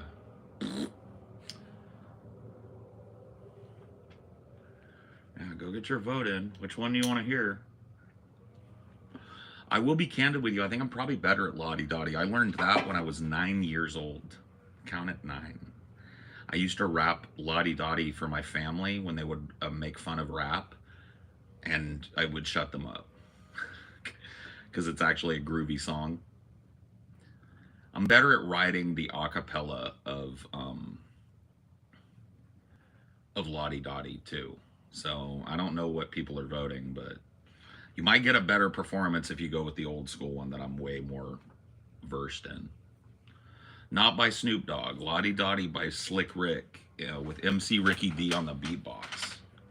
You can find it. It's way better than the Snoop Dogg version. Not impinging the Snoop Dogg version. The Snoop Dogg version is great. That ghetto is easier. Oh, that fat flow is easier. Maybe. That song sucks. Dude, Fire Wayne just is... Fire Wayne is not pleased. Let's see. Alright, people seem to want Ghetto Vet. It's pretty close, but we'll do Ghetto Vet. So I'm just going to censor myself, I guess. I don't want to do Neighbor because it doesn't fit as well sometimes.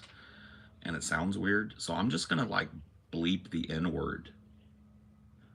And I'll do neighbors at the begin. I'll do neighbor one time at the beginning because the first word of ghetto vet is the N word. Okay.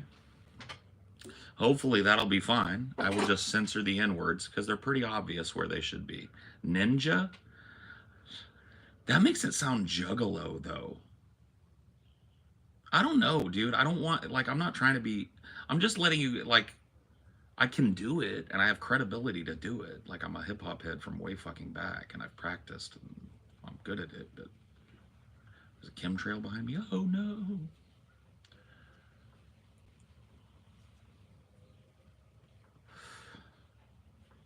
Ninjas.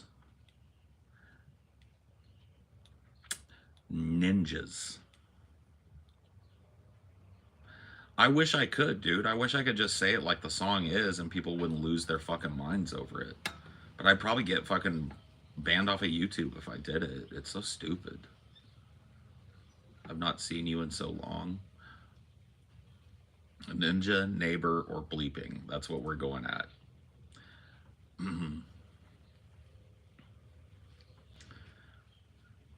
Ninja, they're all lame. The only thing that wouldn't be lame is either me just kind of like trying to bleep, just trying to leave them out, like blank it out.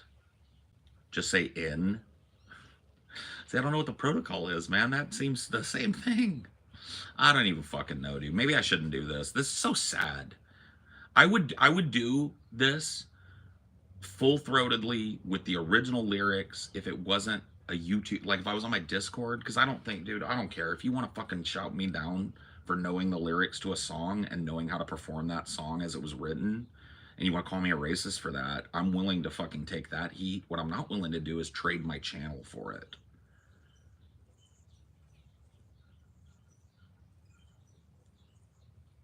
Yes, full-throated. I will give you a performance that's worthy of the song. That's what that means. I don't even fucking know, dude. I hate to fucking do it, but I think I just gotta fucking... Might get clipped out of context. Exactly, dude. Exactly. I'm not gonna do it. I'm sorry, guys. I hate to fucking cuck you that way, but I've thought about this, and it just doesn't make sense anymore on YouTube to do it. I know you guys probably in here wouldn't care, but there's a few fucking trolls hanging around. They'd clip me saying the N-word. It'd be Jover. People are just dumb, man. This time is kind of dumb. And what would be happening would be a fucking hip-hop head that's probably been alive and listening to hip-hop before a lot of the people who are offended were born would be singing a really old, really good song as it was fucking written and in a way that honors it. That's really what goes on. But the only thing people would focus on is me saying the N-word. I can't do neighbor, dude. It makes it fucking lame. That's a cool song. Neighbors used to come and get me when it was time to disagree with an enemy. Pass the Hennessy, it gives me energy. Pack a gat in the small of my back. Where these neighbors at? I killed the whole pack. Talking shit cause I'm down from my set. I'm a vet, smoking on a wet cigarette. Who these neighbors think they are? Wishing on a ghetto star. I represent my tar. Now I start busting and they scatter like water bugs. Cause these west side neighbors is harder thugs. Enslave us, but nothing can save us from sporting Ben Davis. Shooting at your neighbors. Sometimes I feel like a nut. Don't give a fuck when I open you up. Hot rocks fly from the back seat. And buster ass neighbors run like a track meet. And when you caught in the middle, bleed more than a little what? Killer King is the hospital. I'm feeling numb from the bullets I hum. And when they hit black mothers, they have fits. I don't give a shit. Fool, I'm a vet. You can bet that I can dance underwater and not get wet. Right? Right?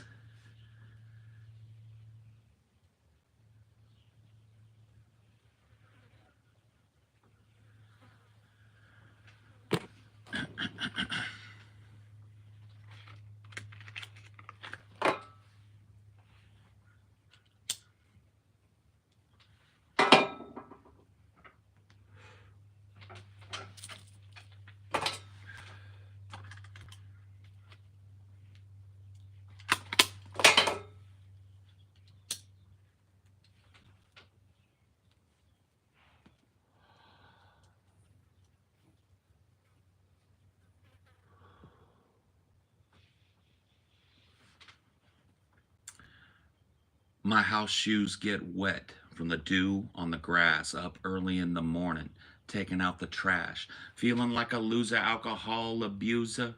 Two little homies roll up on a beach cruiser, one on the pedals, the other on the handlebars. They trying to be ghetto stars. They say, homie, you from the west side? Is it so? I said, hell yeah. And who wanna know? In slow mo, fofo slugs, face down in the mud, puddle full of blood, left for dead. The pain start to spread.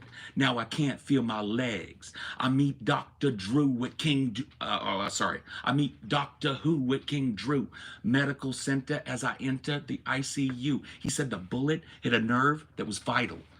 I said, I can't move my legs. He said, don't try to. At night I jerk and jerk, but my dick don't work. It don't even hurt. Damn, who'd ever thought a neighbor rude as Ice Cube would be pissing through a tube? Fool, I'm a vet.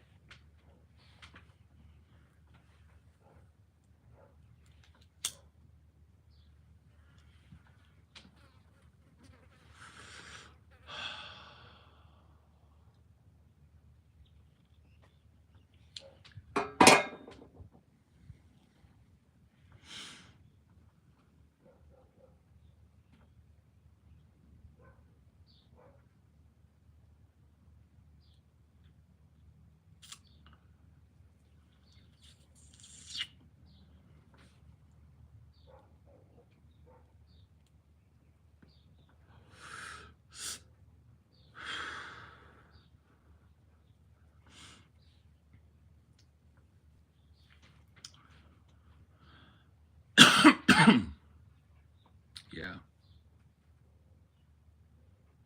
Yeah.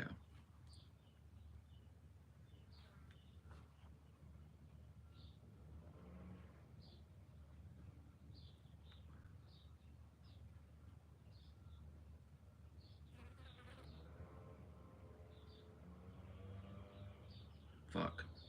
I need a lyric check. Can somebody give me like the first half a sentence from the third bar, the third set in that song? I'm having trouble. I know the rest of it, but I can't come in where I need to come in.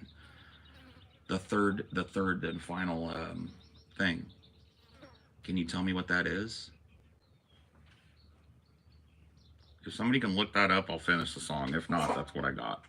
I can't remember how that third fucking act starts. I haven't rapped that song in a long time. Do a song in your Mickey Mouse voice, okay?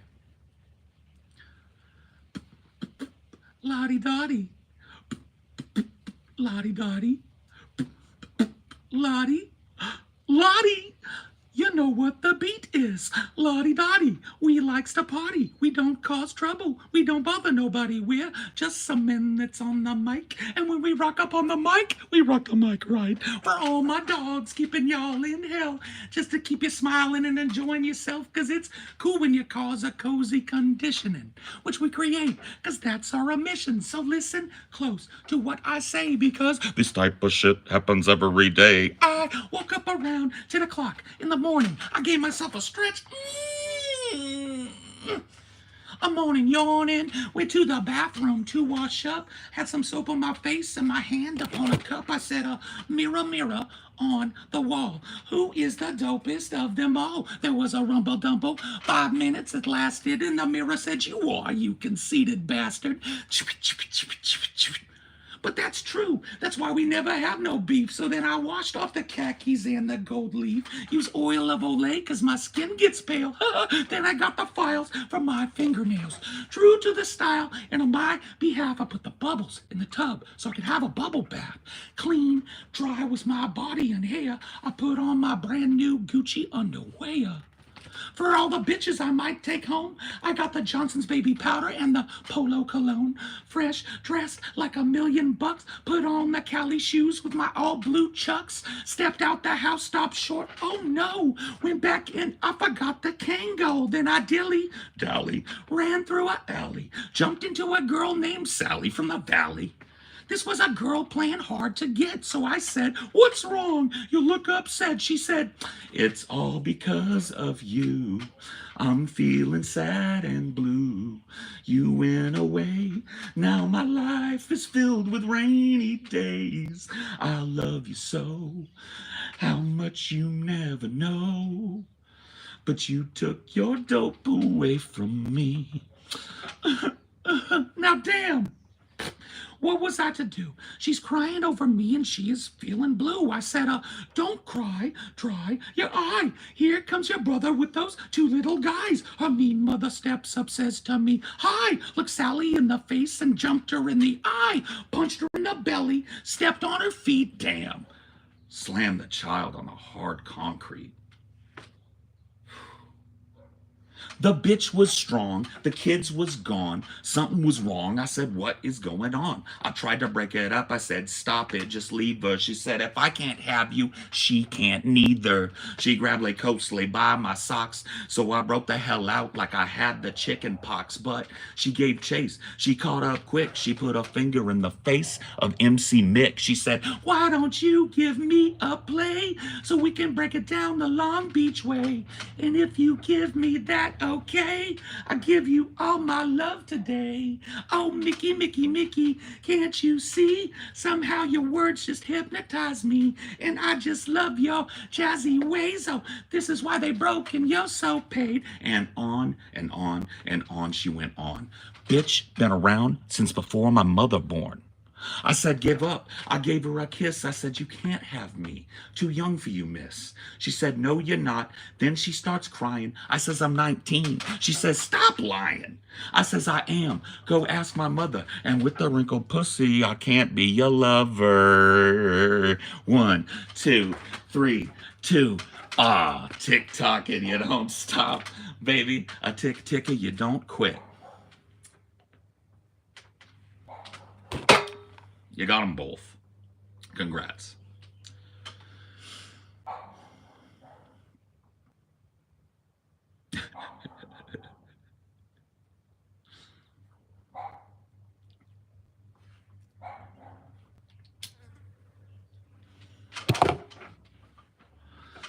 Hello, I'm watching you from Poland. Hello, Poland. I'm broadcasting to you from California. Give me a sec here. Good Lord. Can't see shit without these, but I worked up a little sweater. It's also getting, that warmness is starting to set in now. Ooh. Fun stuff, right? You see, that's what I mean. Like, I wish I didn't have to do the neighbor thing on Ghetto Vet. It might not have thrown me off as much. Just a couple of little drops. Yeah, I'm a little moist. Yeah, see? I got a little moisture going on, but that's okay.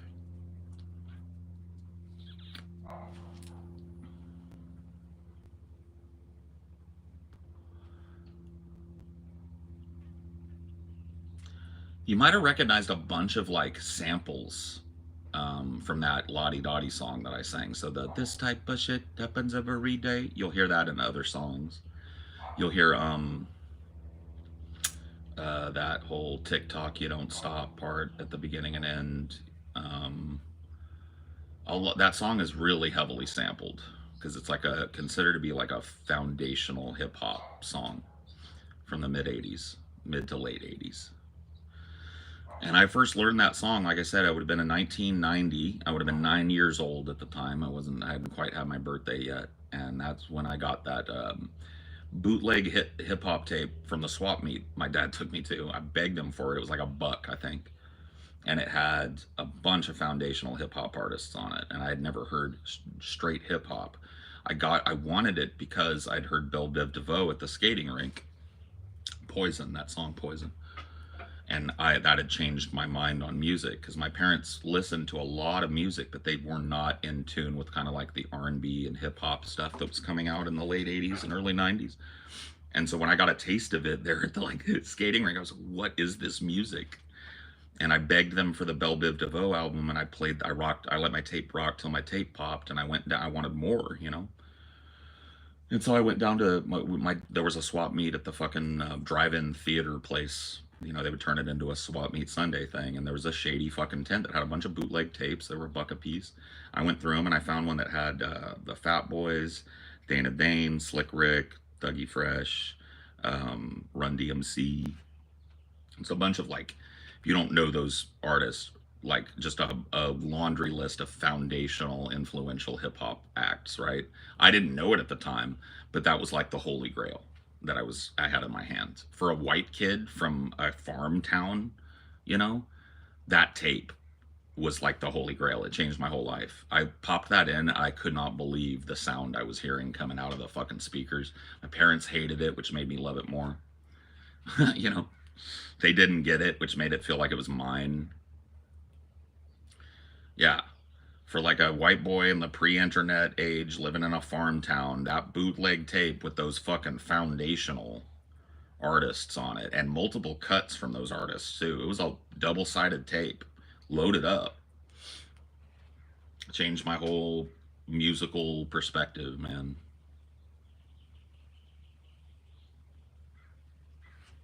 Dad raised you on Slick Rick. Your dad was based then. You should yeah, you okay, you know the thankfulness that comes with being able to fucking appreciate Slick Rick. Goat. I mean, I know people hate to hear it. They want it to be one of the modern rappers or whatever. They want it to be some fucking like really like legendary rapper like Pac or Biggie or Eminem or some shit like that, right? They want that to be the goat, but Slick Rick is the real goat.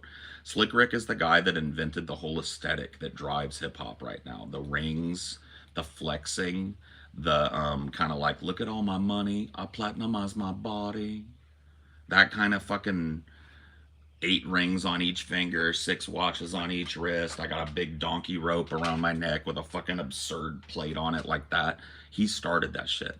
Well, I mean, like him, LL Cool J, Cool Mo D, like those guys were the first guys to start rocking fresh Kangles and wearing the big fat gold chains. The wristwatch culture of rap started then, you know. Tupac is not the GOAT. I'm sorry. He's not. He's top 10, maybe, you know, number 2. I would give you that argument. I don't know that I would make that argument, but Slick Rick, Tupac would not exist if Slick Rick hadn't touched the game and blessed the game. And really, no rapper today would exist without it. He's like so fundamental as a rap artist. Because he took something that was happening in other rap acts and he crystallized it into such a smooth flow that it went beyond a local thing, which was really the plight of early hip hop, right? There was so much really vibrant hip hop being made in the 80s, but it was all local. It was all LA shit, San Francisco shit, New York shit, Chicago shit. And once again, in order to hear that stuff, you had to have a friend that brought back a tape, right? So it was very rare. And he was one of those regional New York artists that broke. And his style permeated the culture and hasn't let go yet. In fact, it's back bigger than ever. The chains are bigger. The wealth flexing is more. The rapping is more laid back, drug focused, pussy focused. Like all that stuff that typifies, with a hint of social consciousness, that typifies Slick Rick's style. That's like there is all the like Little Weezy. That guy's considered foundational to the modern style. Little Weezy doesn't exist without Slick Rick. He doesn't even know how to exist. He doesn't know how to dress. He doesn't know what tattoos to get. He doesn't know what fucking shit to buy or what to flex or how to flex it.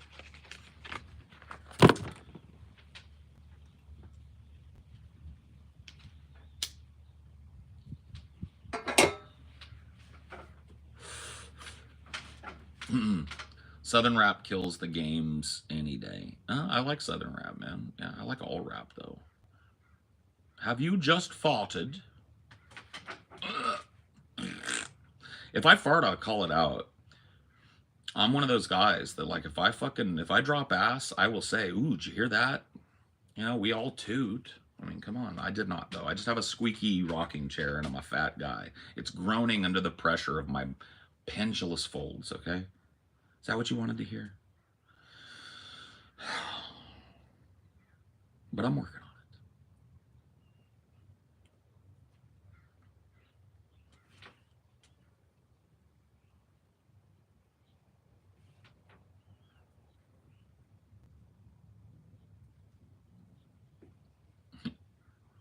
Ghetto Boys are the godfathers of Southern rap. Yeah, I mean, I tend to kind of look more towards Cash Money in the 90s. Cash Money kind of led by, what was his fucking name? It's not Ludacris. What's his fucking name? I'm brain farting his name. He had that song, Huh? That you with that badass Benz, huh? Bet you don't got a quarter cause you keep fucking with friends, huh? Bet you that went to court, huh? Bet you that got subpoenaed for child support, huh? Who is that fucking guy?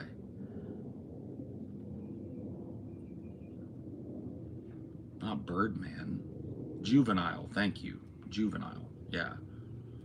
No, Soldier Slim is a Juvenile clone. I'm talking about Juvenile. So the album was a 100 Degrees, I think it was called. And you should listen to that album if you want the fundamentals of Southern rap. Do baby G's, got your clock on fire, remain in the Jeep until the moment you expire. You know what it is to make something out of nothing. You handle your biz, no more crying, no more suffering. Boom, boom, boom, boom, boom, boom, boom, boom, boom, boom, boom, boom, boom, boom, boom, boom, boom. That beat is just fucking so fire. I knew a guy who met Juvenile in jail. Well, that was the thing, is like, I know, so you guys are gonna have to, like, forgive me, I'm learning still about modern rap. I know about O Block, right? I know that there are some pretty notable gangsters like King Von, fucking Pop Smoke, that have lost their lives in the kind of violence that's inherent in the rap game right now, right? So there's some gangster shit going on in the rap game. But I really do feel like it's not really the same level of gangster shit that was going on in the wider rap game back in like the 90s. It was like the Wild West out there, man. It really was.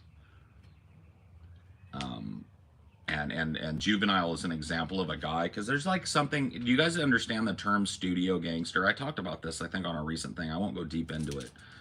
The first time I heard it was Eazy-E calling out Dre.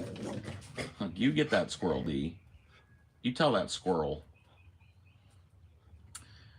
Yeah, Eazy-E called Dre and Snoop studio gangsters because Dre and Snoop would rap about gunplay and slinging dope, but they never did it.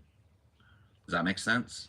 So that's studio gangsters. Like in the booth, you rap about the guns and the drugs, but outside of the booth, you're like a family man, right?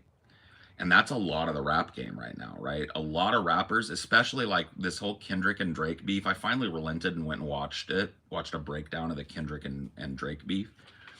Neither one of these motherfuckers, I'm not even going to claim Kendrick as a banger. I know he's affiliated because he's from LA, but I don't know if he actually did dirt. He claims maybe he might have. I know he probably grew up around dirt. He can at least claim that. Dude, Drake is a straight up Degrassi High star, dude. From Canada, from Toronto. A rich kid from Toronto who was a child actor. He never did any gunplay, okay? The only gunplay he did was down at the range. He never slung dope. He never ran from the cops. He never did none of that shit. He never went and fucking lit up somebody's house. But some of these motherfuckers in the 90s, and I know now, but I think way more of these motherfuckers in the 90s did that. There was a lot more rappers in the 90s that were about it. That were, as the kids say, bout that life. You know what I mean? Does that make sense? And nowadays, I feel like there's quite a few that can claim that they're about that life. Not that that's something to celebrate. But then there's a lot of perpetrators, like Tekashi 6ix9ine, right? Tekashi 6ix9ine affiliated himself openly with a blood organization in New York. But he was not about that life. He's softer than a muffin. He's not about the gunplay, right? And he got stripped butt naked and rolled on his gang. So I don't say that's a guy that's about that life. But he raps about, oh, I'm gonna shoot you up. Shot, shot, shot, shot, shot. I know that's not him, but that was his rap style, you know? I'm a killer. All my neighbors killers, I'm a killer too. You know, no, you're not, dude. You're a soft muffin little kid.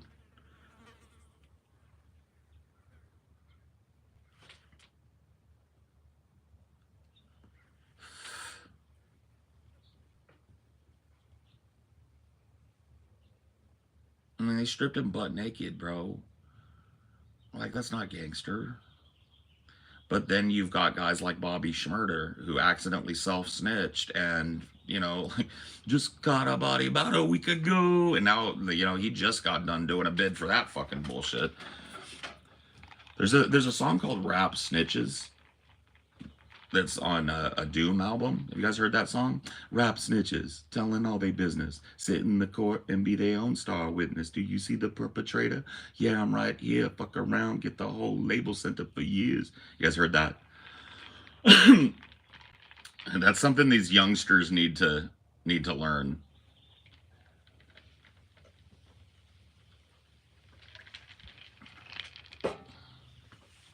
That's an old song too. Yeah, Mr. Fantastic on the Doom beat. Rap snitches, telling all their business. Sit in the court and be their own star witness. Do you see the perpetrator? Yeah, I'm right here. Fuck around, get the whole label sent up for years. Rap snitches, telling all their business. I love that Doom album. I don't know if I'd go best. I love Danger Doom. I love the album that he made with Danger Mouse. But that is a great album. That's from Food, right?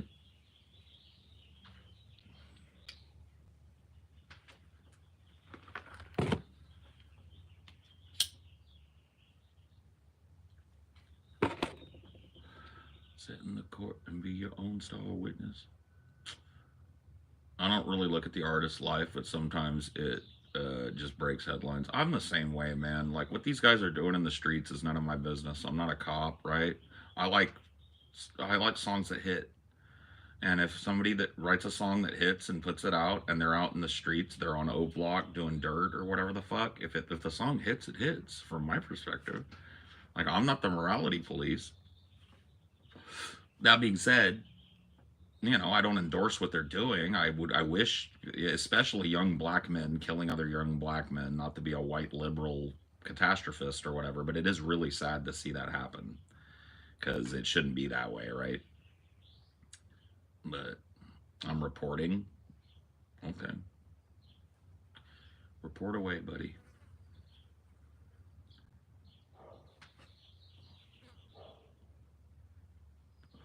This channel is basically a throwaway. I mean, if you guys really want to follow me, I would recommend, because, like, my channels do get down. I know that troll is probably just trolling, but, like, if you really want to follow me, even if you don't use it, you might want to go to my Discord, because that's where I chill, and that's a way more stable platform for me, because I'm not in flagrant violation of the rules over there for just saying what I think and believe. And I do spend a lot of time talking to people. So discord.gg/Paul. Name of the server is Salt Rackus. It's a vibrant community of voice chatters, kind of all over the political and religious and gender spectrum. There are rules, but I would say that even if you don't want to participate there, you might want to go follow that server, because if this disappears and you like this, that's where you'll be able to find out where my new channel is. Okay? That makes sense? That or my other work, obviously. Onion Nuggets, the channel, that's our clip channel. Go subscribe to that. Deep Fat Fried, that's the podcast that I do with TJ and Scotty. Go subscribe to that. And, if this channel goes down, assalamu alaikum, I don't know. There you go. It's another one down. Another one bites the dust. But yeah, discord.gg/Paul. It's that easy. And a lot of people that didn't really think that they were Discord people have been showing up lately. Hey, I'm new. And just kind of like glazing the place. Like, wow, the vibe in here is chill. Yeah, it is. It's a chill place. It's a place to have, it doesn't mean we have debates and we argue and we talk passionately with each other. And sometimes we just chill and play games and talk shit. But I like it a lot, so I spend a lot of time there. Paul's Discord is the chillest. It's the opposite of the DFF subreddit. Yeah, well, that's kind of how I built it. It's not based around the text chat. There's plenty of Discords that are mostly text chat. It's a voice chat place, and I don't ever call anybody out. You don't have to participate. You can just kind of sit and listen. It gets really interesting sometimes in there. Lol, I got banned. Yeah, that will happen. You do have to read the rules. That's the unfortunate caveat. There's always a flip side, right? The unfortunate caveat is that there are rules on the server, and really, in my mind, there's only one rule, and it's respect the vibe. And if you don't know what that means, you're probably not going to do well at the server. But that just means don't come in and think that because you showed up, whatever conversation was going on stops. Don't change topics midstream. Like, listen to what's going on, engage if you want. If not, get the fuck out. Respect the vibe. Like, don't come in screaming, don't make loud noises, don't troll unless it's good natured and funny. I mean, if you want to troll, make it interesting. Don't just spam and scream and like all that. You don't respect the vibe, you get banned, and that's probably what you did. And I don't handle unbans or anything, so don't bother asking. You get one chance over there, that's how the thing works. You don't get multiple chances. We don't allow people to turn it. It's like one of the things that happens on Discord when you do bans and then unbans, bans, unbans. Ban this guy. Okay, let him back. Oh, no, no, no, he's out of control again. Ban him. When you do that, it like really feeds a certain type of behavior, right? So yeah, anyway. It makes that person come back more, and other people see you doing that, and they go, "Ooh, I could get in that cycle too." And then all of a sudden, you're just juggling a bunch of main character syndrome people. That doesn't happen. If you have main character syndrome, I'm the only one that's allowed to have main character syndrome over there because it's my server. It's discord.gg/Paul. But everybody else that comes in there that has main character syndrome, they don't last long because main character there is not an unban request form, but you can DM my head mod at mommy on the server and plead your case, and if it's a good case, she'll probably unban you. But if she thinks you're a habitual, she'll look over your logs, and if she thinks you're a habitual trouble starter, you're gone. She probably just won't even reply to you. That's the way it works. If you DM me, all it does is ensure that you're really gone, because rule number 1 says do not DM Paul about unbans or any server related drama. He does not care. It's right there in black and white. I don't do bans over there either. I don't handle it. I don't touch the ban button. I don't touch the mod button, right? I'm just a pleb over there with a little bit of power, right? I let my mods handle the bans, and if you follow the rules, you're welcome to fucking chill. The rules are pretty fucking easy. The other rules are don't break the law, don't post shit that's against the law. That's about it, yeah. Paul, the main character of being obese, true. Very true. Good one, buddy. That one cut right to the bone. Got through all the layers of blubber and to the bone, man. I'm probably going to lose sleep on that one tonight. What's the podcast channel? Deep Fat Fried on YouTube. That's where the podcast is at. Onion Nuggets with a Z instead of an S at the end is our clip channel. So, yeah.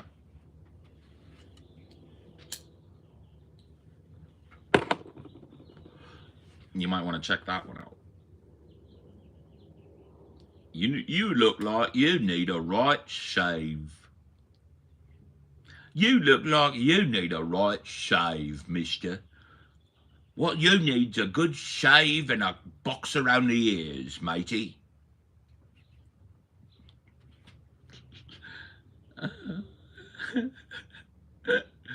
Kind of watches that. People ask me all the fucking time. It's a Xeric Soloscope 2, mechanical watch. Very cool watch and inexpensive, honestly, when compared to other mechanical watch options and shit. Xeric is Xeric. You can check out this watch and they got crazy watches there. But I'm a watch collector, so I got a lot of weird watches. I like colorful Baja style watches, and I like watches that do a different kind of horological take. So it's not just hands on a dial, right? It's something like this. But functioning as a mechanical device. One of the coolest things about this watch, I know I've shown it before, but just because people ask, I love that I've got a clear case back on the watch.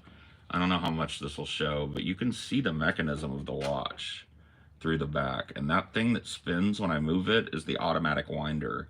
So when I swing my hand around, that keeps the mainspring of the watch wound. And if you look really close down towards the bottom quadrant, I think if I do it right, you should be able to see the balance wheel ticking away in there. But yeah, it's an entirely like mechanical watch. It has no batteries. It's powered by my movement. And if all the fucking lights go out, it'll tell time and has a compass as well. So, you know, kind of cool little watch. But I wear it for, you know, just because it's cool. I like the look of it. And I like how weighty it is because it's a mechanical watch with a titanium case. The case is very light. Well, the case is stainless steel. Sorry, not titanium. And then you see the red in there, that red stripe. That's a red aluminum insert, right? So it's the two halves of the watch, stainless steel, burnished gunmetal gray, and then a strip of red anodized aluminum in the middle of it. And then it's all mechanical in there. It's a giant mechanism, and so it's really like heavy, and that feels good on the wrist, right? Like the weight of it feels good on the wrist to me. And so I don't wear this watch every day. I'll be honest with you about this watch. I wouldn't recommend this be the first watch that you get. It's not the most wearable watch. It's a bit of a beast. And size-wise, if you have a small wrist, it's going to eat you alive. And even for guys with bigger wrists like me, if you don't wear it right, it can be very uncomfortable. Like I wear it what they call above the knuckle, which means higher up on your wrist than you're probably used to wearing a watch. See? Now if you wore this, see the strap is far from my wrist, but the watch is asymmetrical. The strap goes in here and the watch overhangs, which gives you all the room you need to move your hand and flex. But if you try and wear this all the way down on your wrist, like you would a Timex watch or one of my other watches, right? This will pinch against your hand every time you try and move it very uncomfortably. Once you're wearing it correctly above the knuckle of your wrist, it feels very comfortable to wear. The weight is really the only thing you feel of it. It's very like non-restricting. Also like water resistant up to 50 meters, so I don't have to take it off if I'm getting my hands wet. I usually do, but I don't have to. So these are like pretty interesting little mechanisms, you know, and I've fallen in love with them, and I collect them now. I've got 3 really nice watches, and I just ordered a new one the other day, and that'll be coming soon for me. But these are not expensive watches. These are not like $10,000 on my wrist. This is not like a Rapper Flexor watch. This is a micro brand watch. The exact name, please. It's Xeric, Xeric, and this is the Solo Scope 2, just like it sounds. If you search that in Google, you will find my watch. Yep. This watch. Like I said, my collection is growing. It's not the most, you know, if I was gonna like review this watch, if you want to watch and you're getting it for legibility, this watch is legible. And what that means is it's easy to glance and see what time it is, but it doesn't function like a normal watch, so you have to get used to reading it. It doesn't have hands in a traditional sense. The hours go through this skeletonized wheel in the middle, and the minutes are on it's like 2 halves of the watch. So you see the circle over here is on 40, right? So that means it is 10:40, right? So it's 10:40 and change. It's easy to read. This is a 24-hour clock, so at a glance, I can see about what hour it is over here. So I can have an exact hour and minute, or I can have just, oh shit, it's like 8:30, I gotta go, right? Also, this watch and all Xeric watches are dripping, absolutely fucking dripping with superluminova, which is this Japanese invented lume technology that absorbs the sun and glows really brightly in the dark. And Xeric is known for having like over the top lume. So at night, this watch is insane. It's really it's a cool little hobby, and it's not as expensive to get into as people think, but you do have to buy into it. Like, I would have paid more than I've paid for all the watches I own right now. I would have paid more if I'd gotten into Warhammer just to get the shit I needed to start an army and start painting. And I have now 4 watches for probably $1,000 less than I would have paid to get into Warhammer proper. So it's all about perspective, right? Like when it comes to things that aren't thousands of dollars. This is a hundreds of dollars watch, and that's easier to save up from and purchase. Save up for and purchase, right? And I'm not buying these watches as an investment. I buy them to wear them. I buy them because I enjoy wearing them. I'm not trying to make money on them. You will not probably make, this will never sell for what I paid for it, ever, probably. Maybe it will. Maybe like some big rapper will stop rocking or start rocking Xerix, and this will be fucking $100,000 watch. But chances are this is always going to be worth less than what I paid for it. I'm not buying it for the monetary value to increase. It's not an investment piece. It's an enjoyment piece. I wear it because I like looking at it. I like the way it feels on my wrist. I like having it. I like the way it augments my outfits and stuff. And that's the right reason, I think, to get into watch collecting. Because unless you're really rich, you're not gonna make money on a watch. You have to buy in like a modern day early, like this year's release of Rolex, right? So you would get that for probably like 45 grand. You could get like a Submariner or something, or a Day Date, or a Date Just, like a Rolex watch, right? One of the flashy, big 30, not with diamonds and shit, just a gold Rolex. You pay about 40 grand, right? And then you got to sit on that for 30 years, and you got to hope that that model becomes a classic. And if you're lucky, that model is now considered a rare classic. And but 30 years from now, it's worth, you know, double or triple or quadruple. But that's a long investment, right?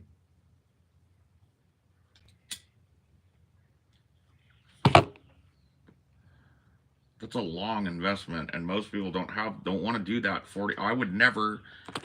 Guys, let me tell you something. Like, I know it, like watches are a luxury good or whatever, but I would never put $1,000 on my wrist. I'm too neurotic, bro. I can't do it ever. Much less 10 or 30 or 50 or 100 or $200,000 like some of these people fucking sport. I could never. Couple $100. I'm careful with them.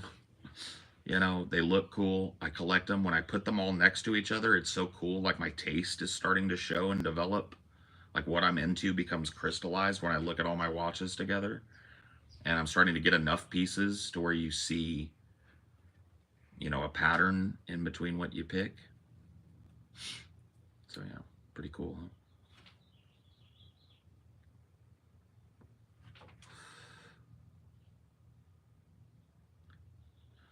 Someone who lives around theft, fuck that. A watch ain't over killing someone to get back.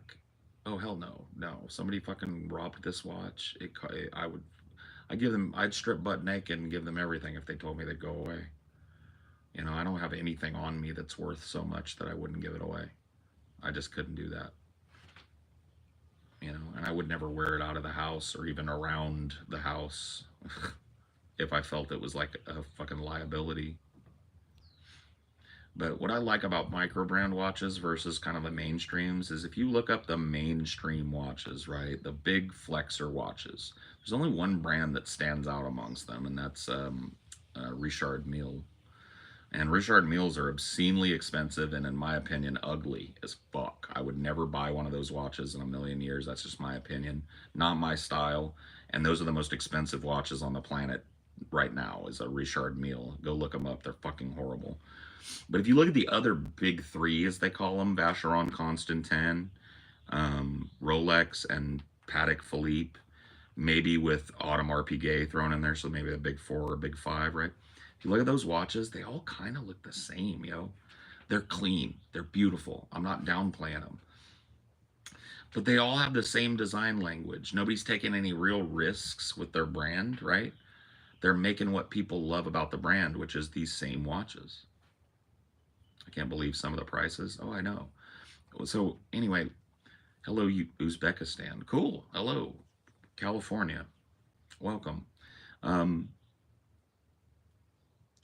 what I like about micro brands is there are a lot of watch companies like Zarek that are not trying to make a watch that looks like a Rolex. There are tons of those too. If you want to get a watch that looks clean like a Rolex that nobody's really going to know the difference, there are tons of micro brands that are taking that design language, tweaking it a little bit, releasing really nice timepieces, right? I would never do that. I don't want to knock off anything. That's just me. I don't need to flex a Rolly when I can't have a Rolly. But if you want to do that, no hate. But I like wearing a watch that looks different and has a more like, if you look at my watch collection, very colorful, right? This is a drab piece in my collection.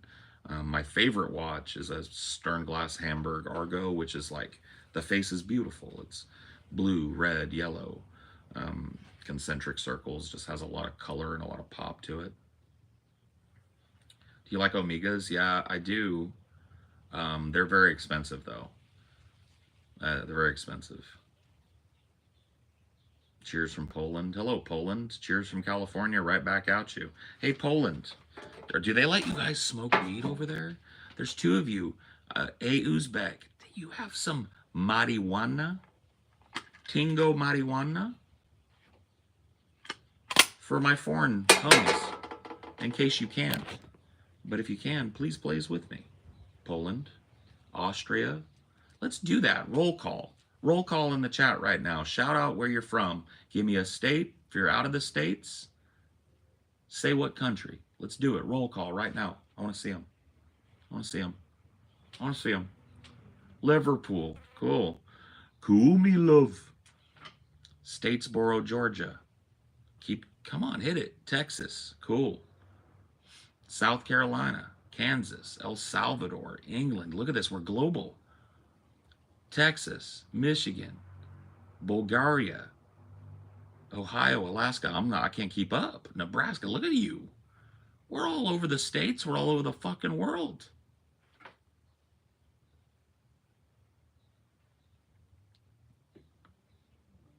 If you can, here at the end of all show, because I have to go. It's getting hot. If you can, smoke a doobie with me. Let's do a worldwide, hands across the world doobie to say, have a good day to each other. Can we do that? Can we do that? Don't break the law. Don't get in trouble. Don't get fired from your job. But if you can we do a global doobie? What's a doobie? A doobie. I'm gonna imagine in my mind, I know this is a small doobie. Okay, you know what? You called it a toothpick.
He said what?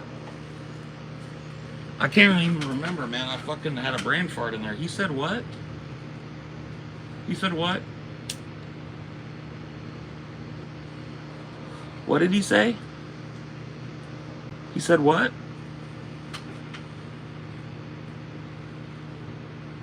He said something like toothpick. He said a toothpick. He said a toothpick? I had my casual out here. I didn't have my gas out here. He said toothpick? I had to go grab my gas. He said a toothpick? He said what? Well, am I right? Did he say a toothpick though? Okay, Lee. All right, I see you. Thank you.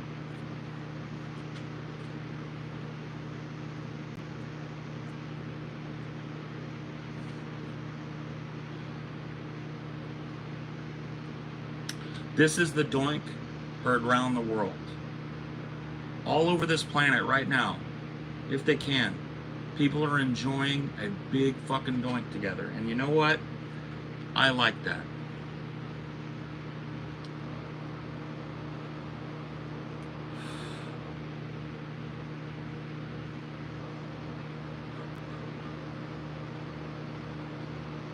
I'm smoking on Scooby-Doo dick. Okay, I'm him. I've always been him. Beat that pussy up. Snipe?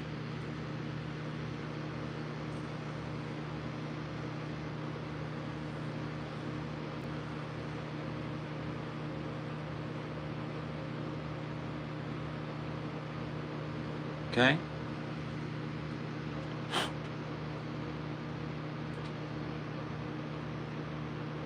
Chanel optics got me seeing shit.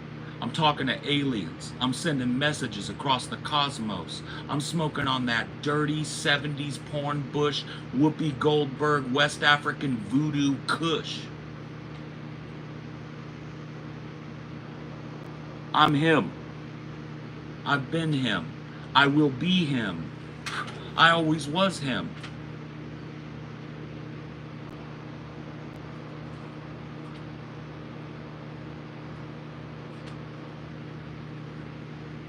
And this is true. This shit ain't nothing to me, man. Like I said, it is Thursday in California. Thursday.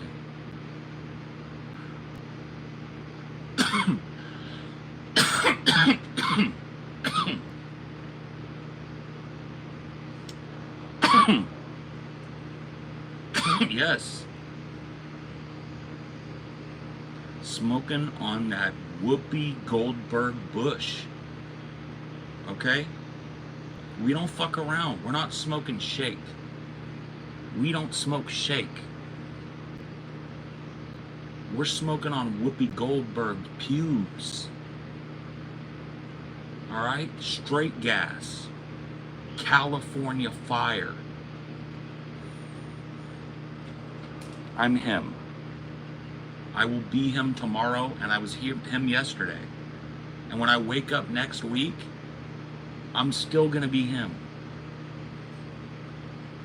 That's just the way.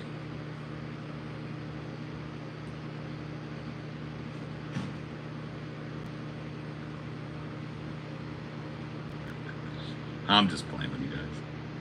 You never seen Dracula flow? That's what I'm aping there. I wouldn't actually talk like that. You're ending the stream after we've enjoyed a little bit of this, yeah. I've been going a long time, guys. I'm sorry, I got shit to do. I have places to be today.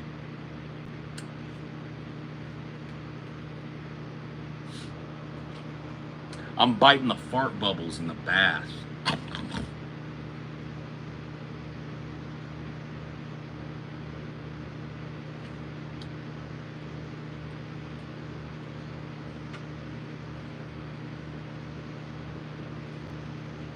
Shit to do like entertain us, yes. Yes, indeed.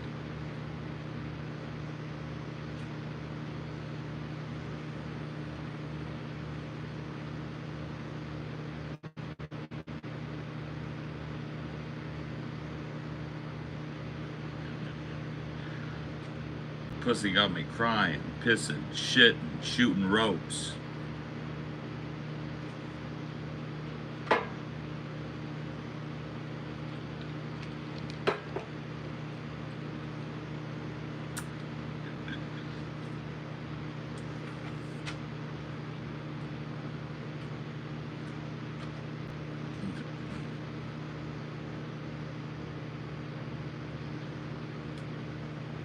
How could I be homophobic? My bitch is gay. Run the block, grabbing the Glock, and even the stick is gay. I love it when Englanders try and rap. How can I be homophobic? My bitch is gay. It's like, all right, little fella. What's up, bro? The song slaps. It kind of does. The sample is weak, though.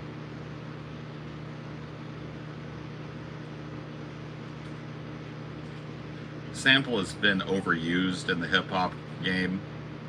It's that dun dun dun dun dun dun dun dun dun dun dun dun dun dun dun, and he just like sped it up. How can I be homophobic? My bitch is gay. Bump. Run up on the block and grabbing the Glock, and even the stick is gay. Bump. Tell my brothers that I love them. Hug my brothers and I say that I love them, but I don't swing that way.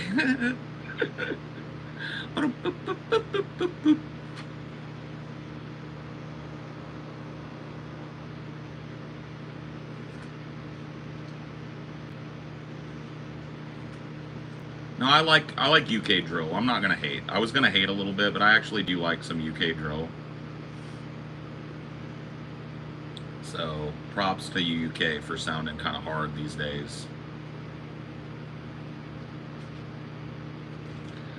Yeah, I you know what, dude? Sometimes I will tell you guys. I'll meet you in the middle because I'm from the land of bars. Okay, bars on bars on bars. We stack bars out here. Some of the bars are weak that come out of your drill scene, but you guys got a couple fucking real shooters. Okay.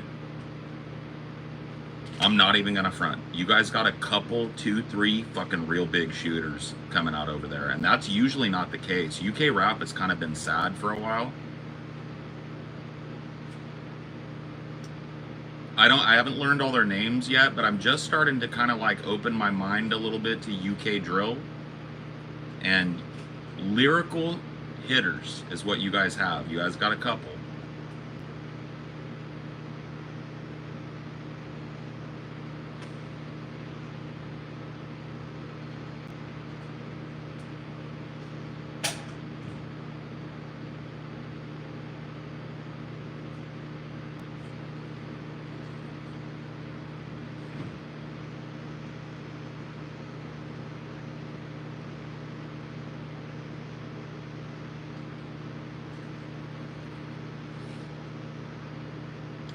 Kendrick or Drake. Dude, what is that song? Okay, that guy's name is Central C, right? What is it? Because there is a freestyle that I saw Central C do where he's like, spitting UK slang, my brother, my fam, my ack. You say pull up in the whip, we say right up on the spot, slide out and crash. Have you guys heard that? Is that an actual song? Because I tried to find it and I couldn't find it. Is that just a freestyle? That's such a cool freestyle. My brother, my fan, my act. Yeah, we don't eat pork, we say that's haram.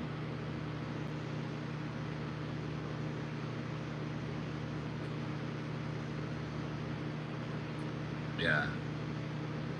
He says, we don't rent an apartment, we live in a flat.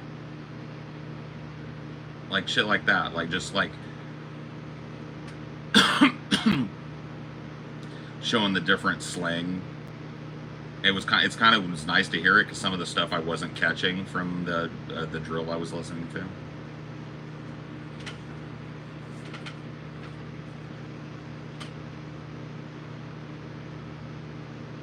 Freestyle here in the UK means rapping pre-written off the cuff on random beats. The skill is making it fit a new beat. Yeah. It's been that way in the US scene, in the US battle rap scene for a long time. But here, the only difference is here there's a hypocrisy because here a lot of guys try and claim they're spitting off top when they're clearly spitting written. And that didn't used to be the case. Like there used to be a difference between a rapper spitting off the dome and a rapper spitting writtens. But the American culture is very much the same. Yes, not all the time. There are still people that can come off top. But a lot of people in the battle rap scene that are revered spit writtens. And that's pretty much the same here.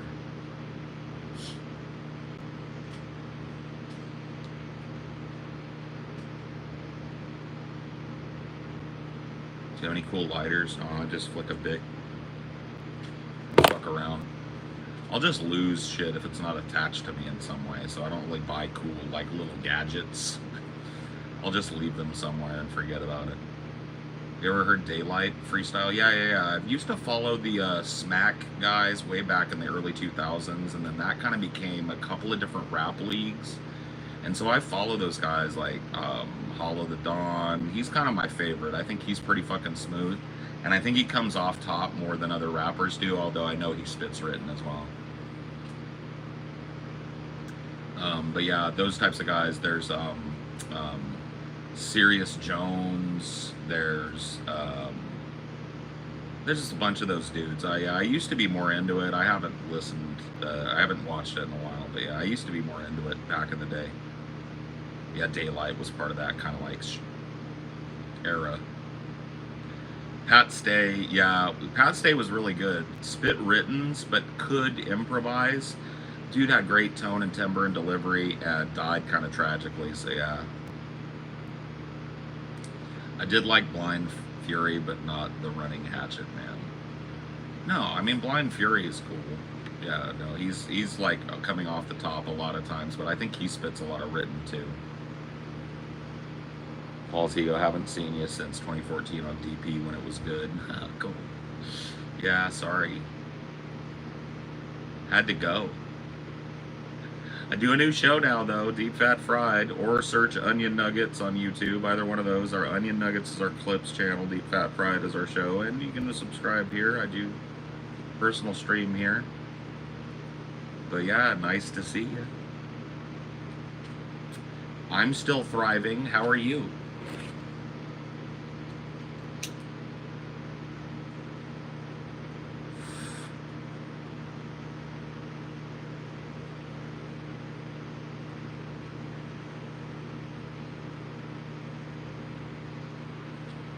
Man, can you guys do me a favor? I understand you have opinions about it, and it's cool for you to put your opinions, but can you not fuck on DP?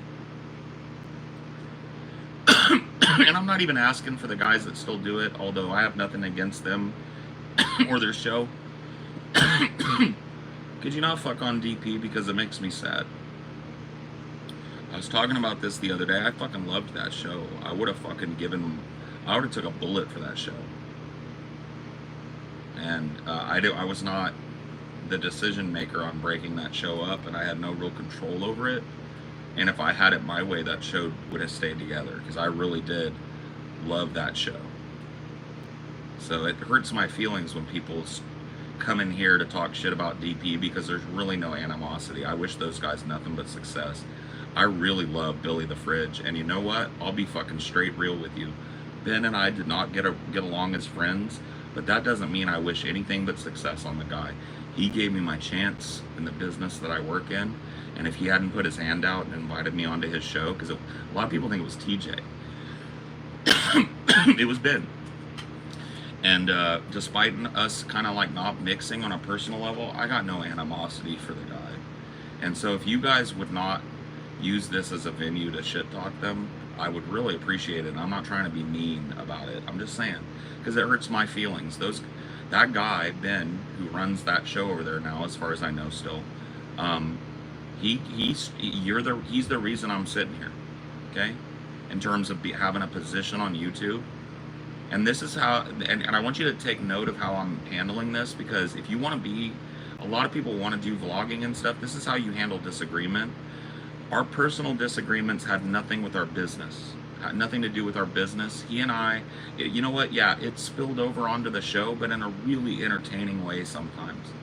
And he and I, towards the end there, before things kind of fell apart, actually started like becoming friends, I think, because we had so much in common. I think that might have been the problem between me and Ben. I don't know how he would feel about it looking back. You guys can ask him.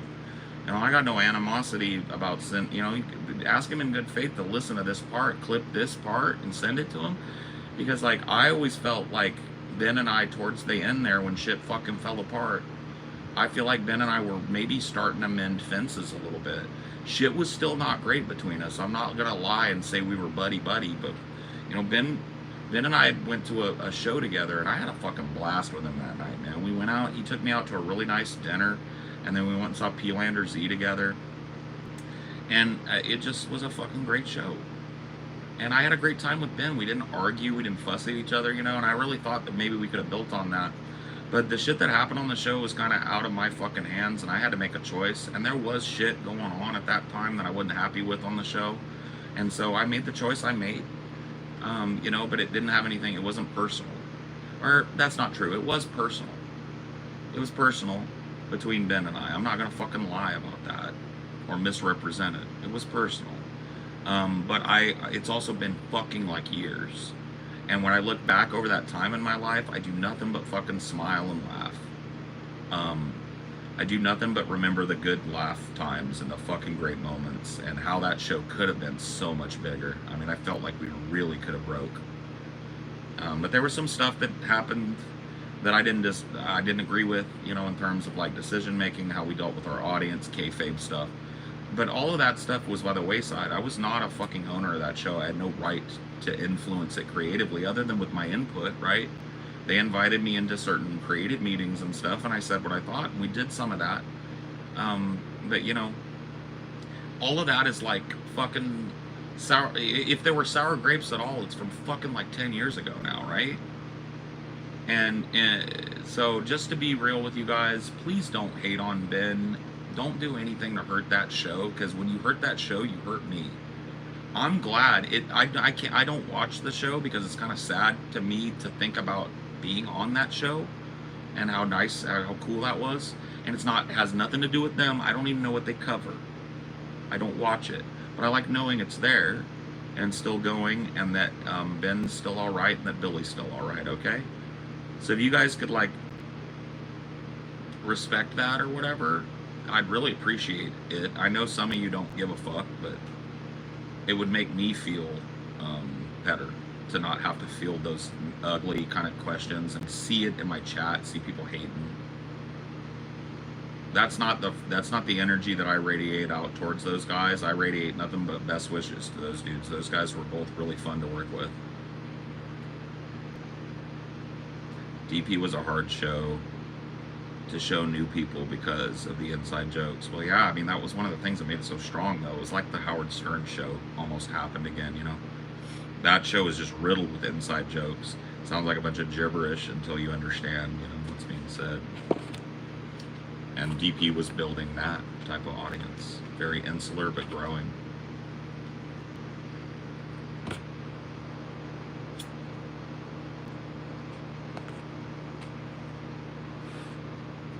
You know, I had hard words with Ben in the past, and you know, some of it was just hard but fair, and some of it was out of anger and a response to anger and stuff. And you know, I don't carry that with me, and why would I?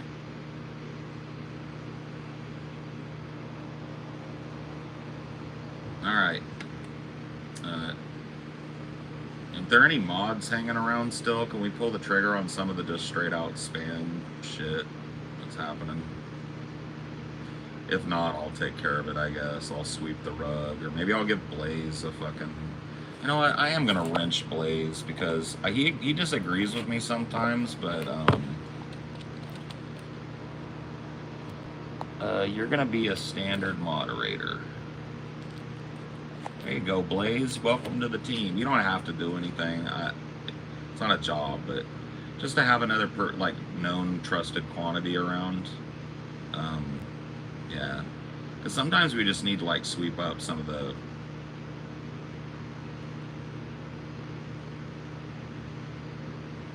spam and shit. I don't mind trolling and stuff, honestly. Yeah, no worries, man. You've been around a long time, and you've always been chill even when we disagree. So welcome. You're a good Spectre choice. No, it's all good, Jareth. Like I said, this ain't your job, bro.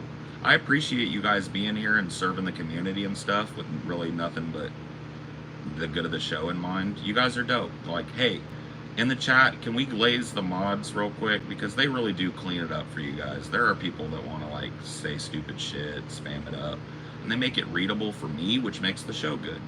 So can we glaze the mods? I want to see the mod glaze or riot, dude.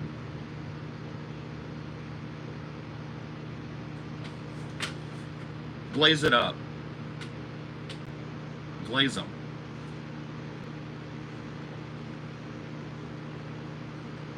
See? And I don't pay them a fucking dime. They do it out of the good of their own fucking hearts. So, glaze them up.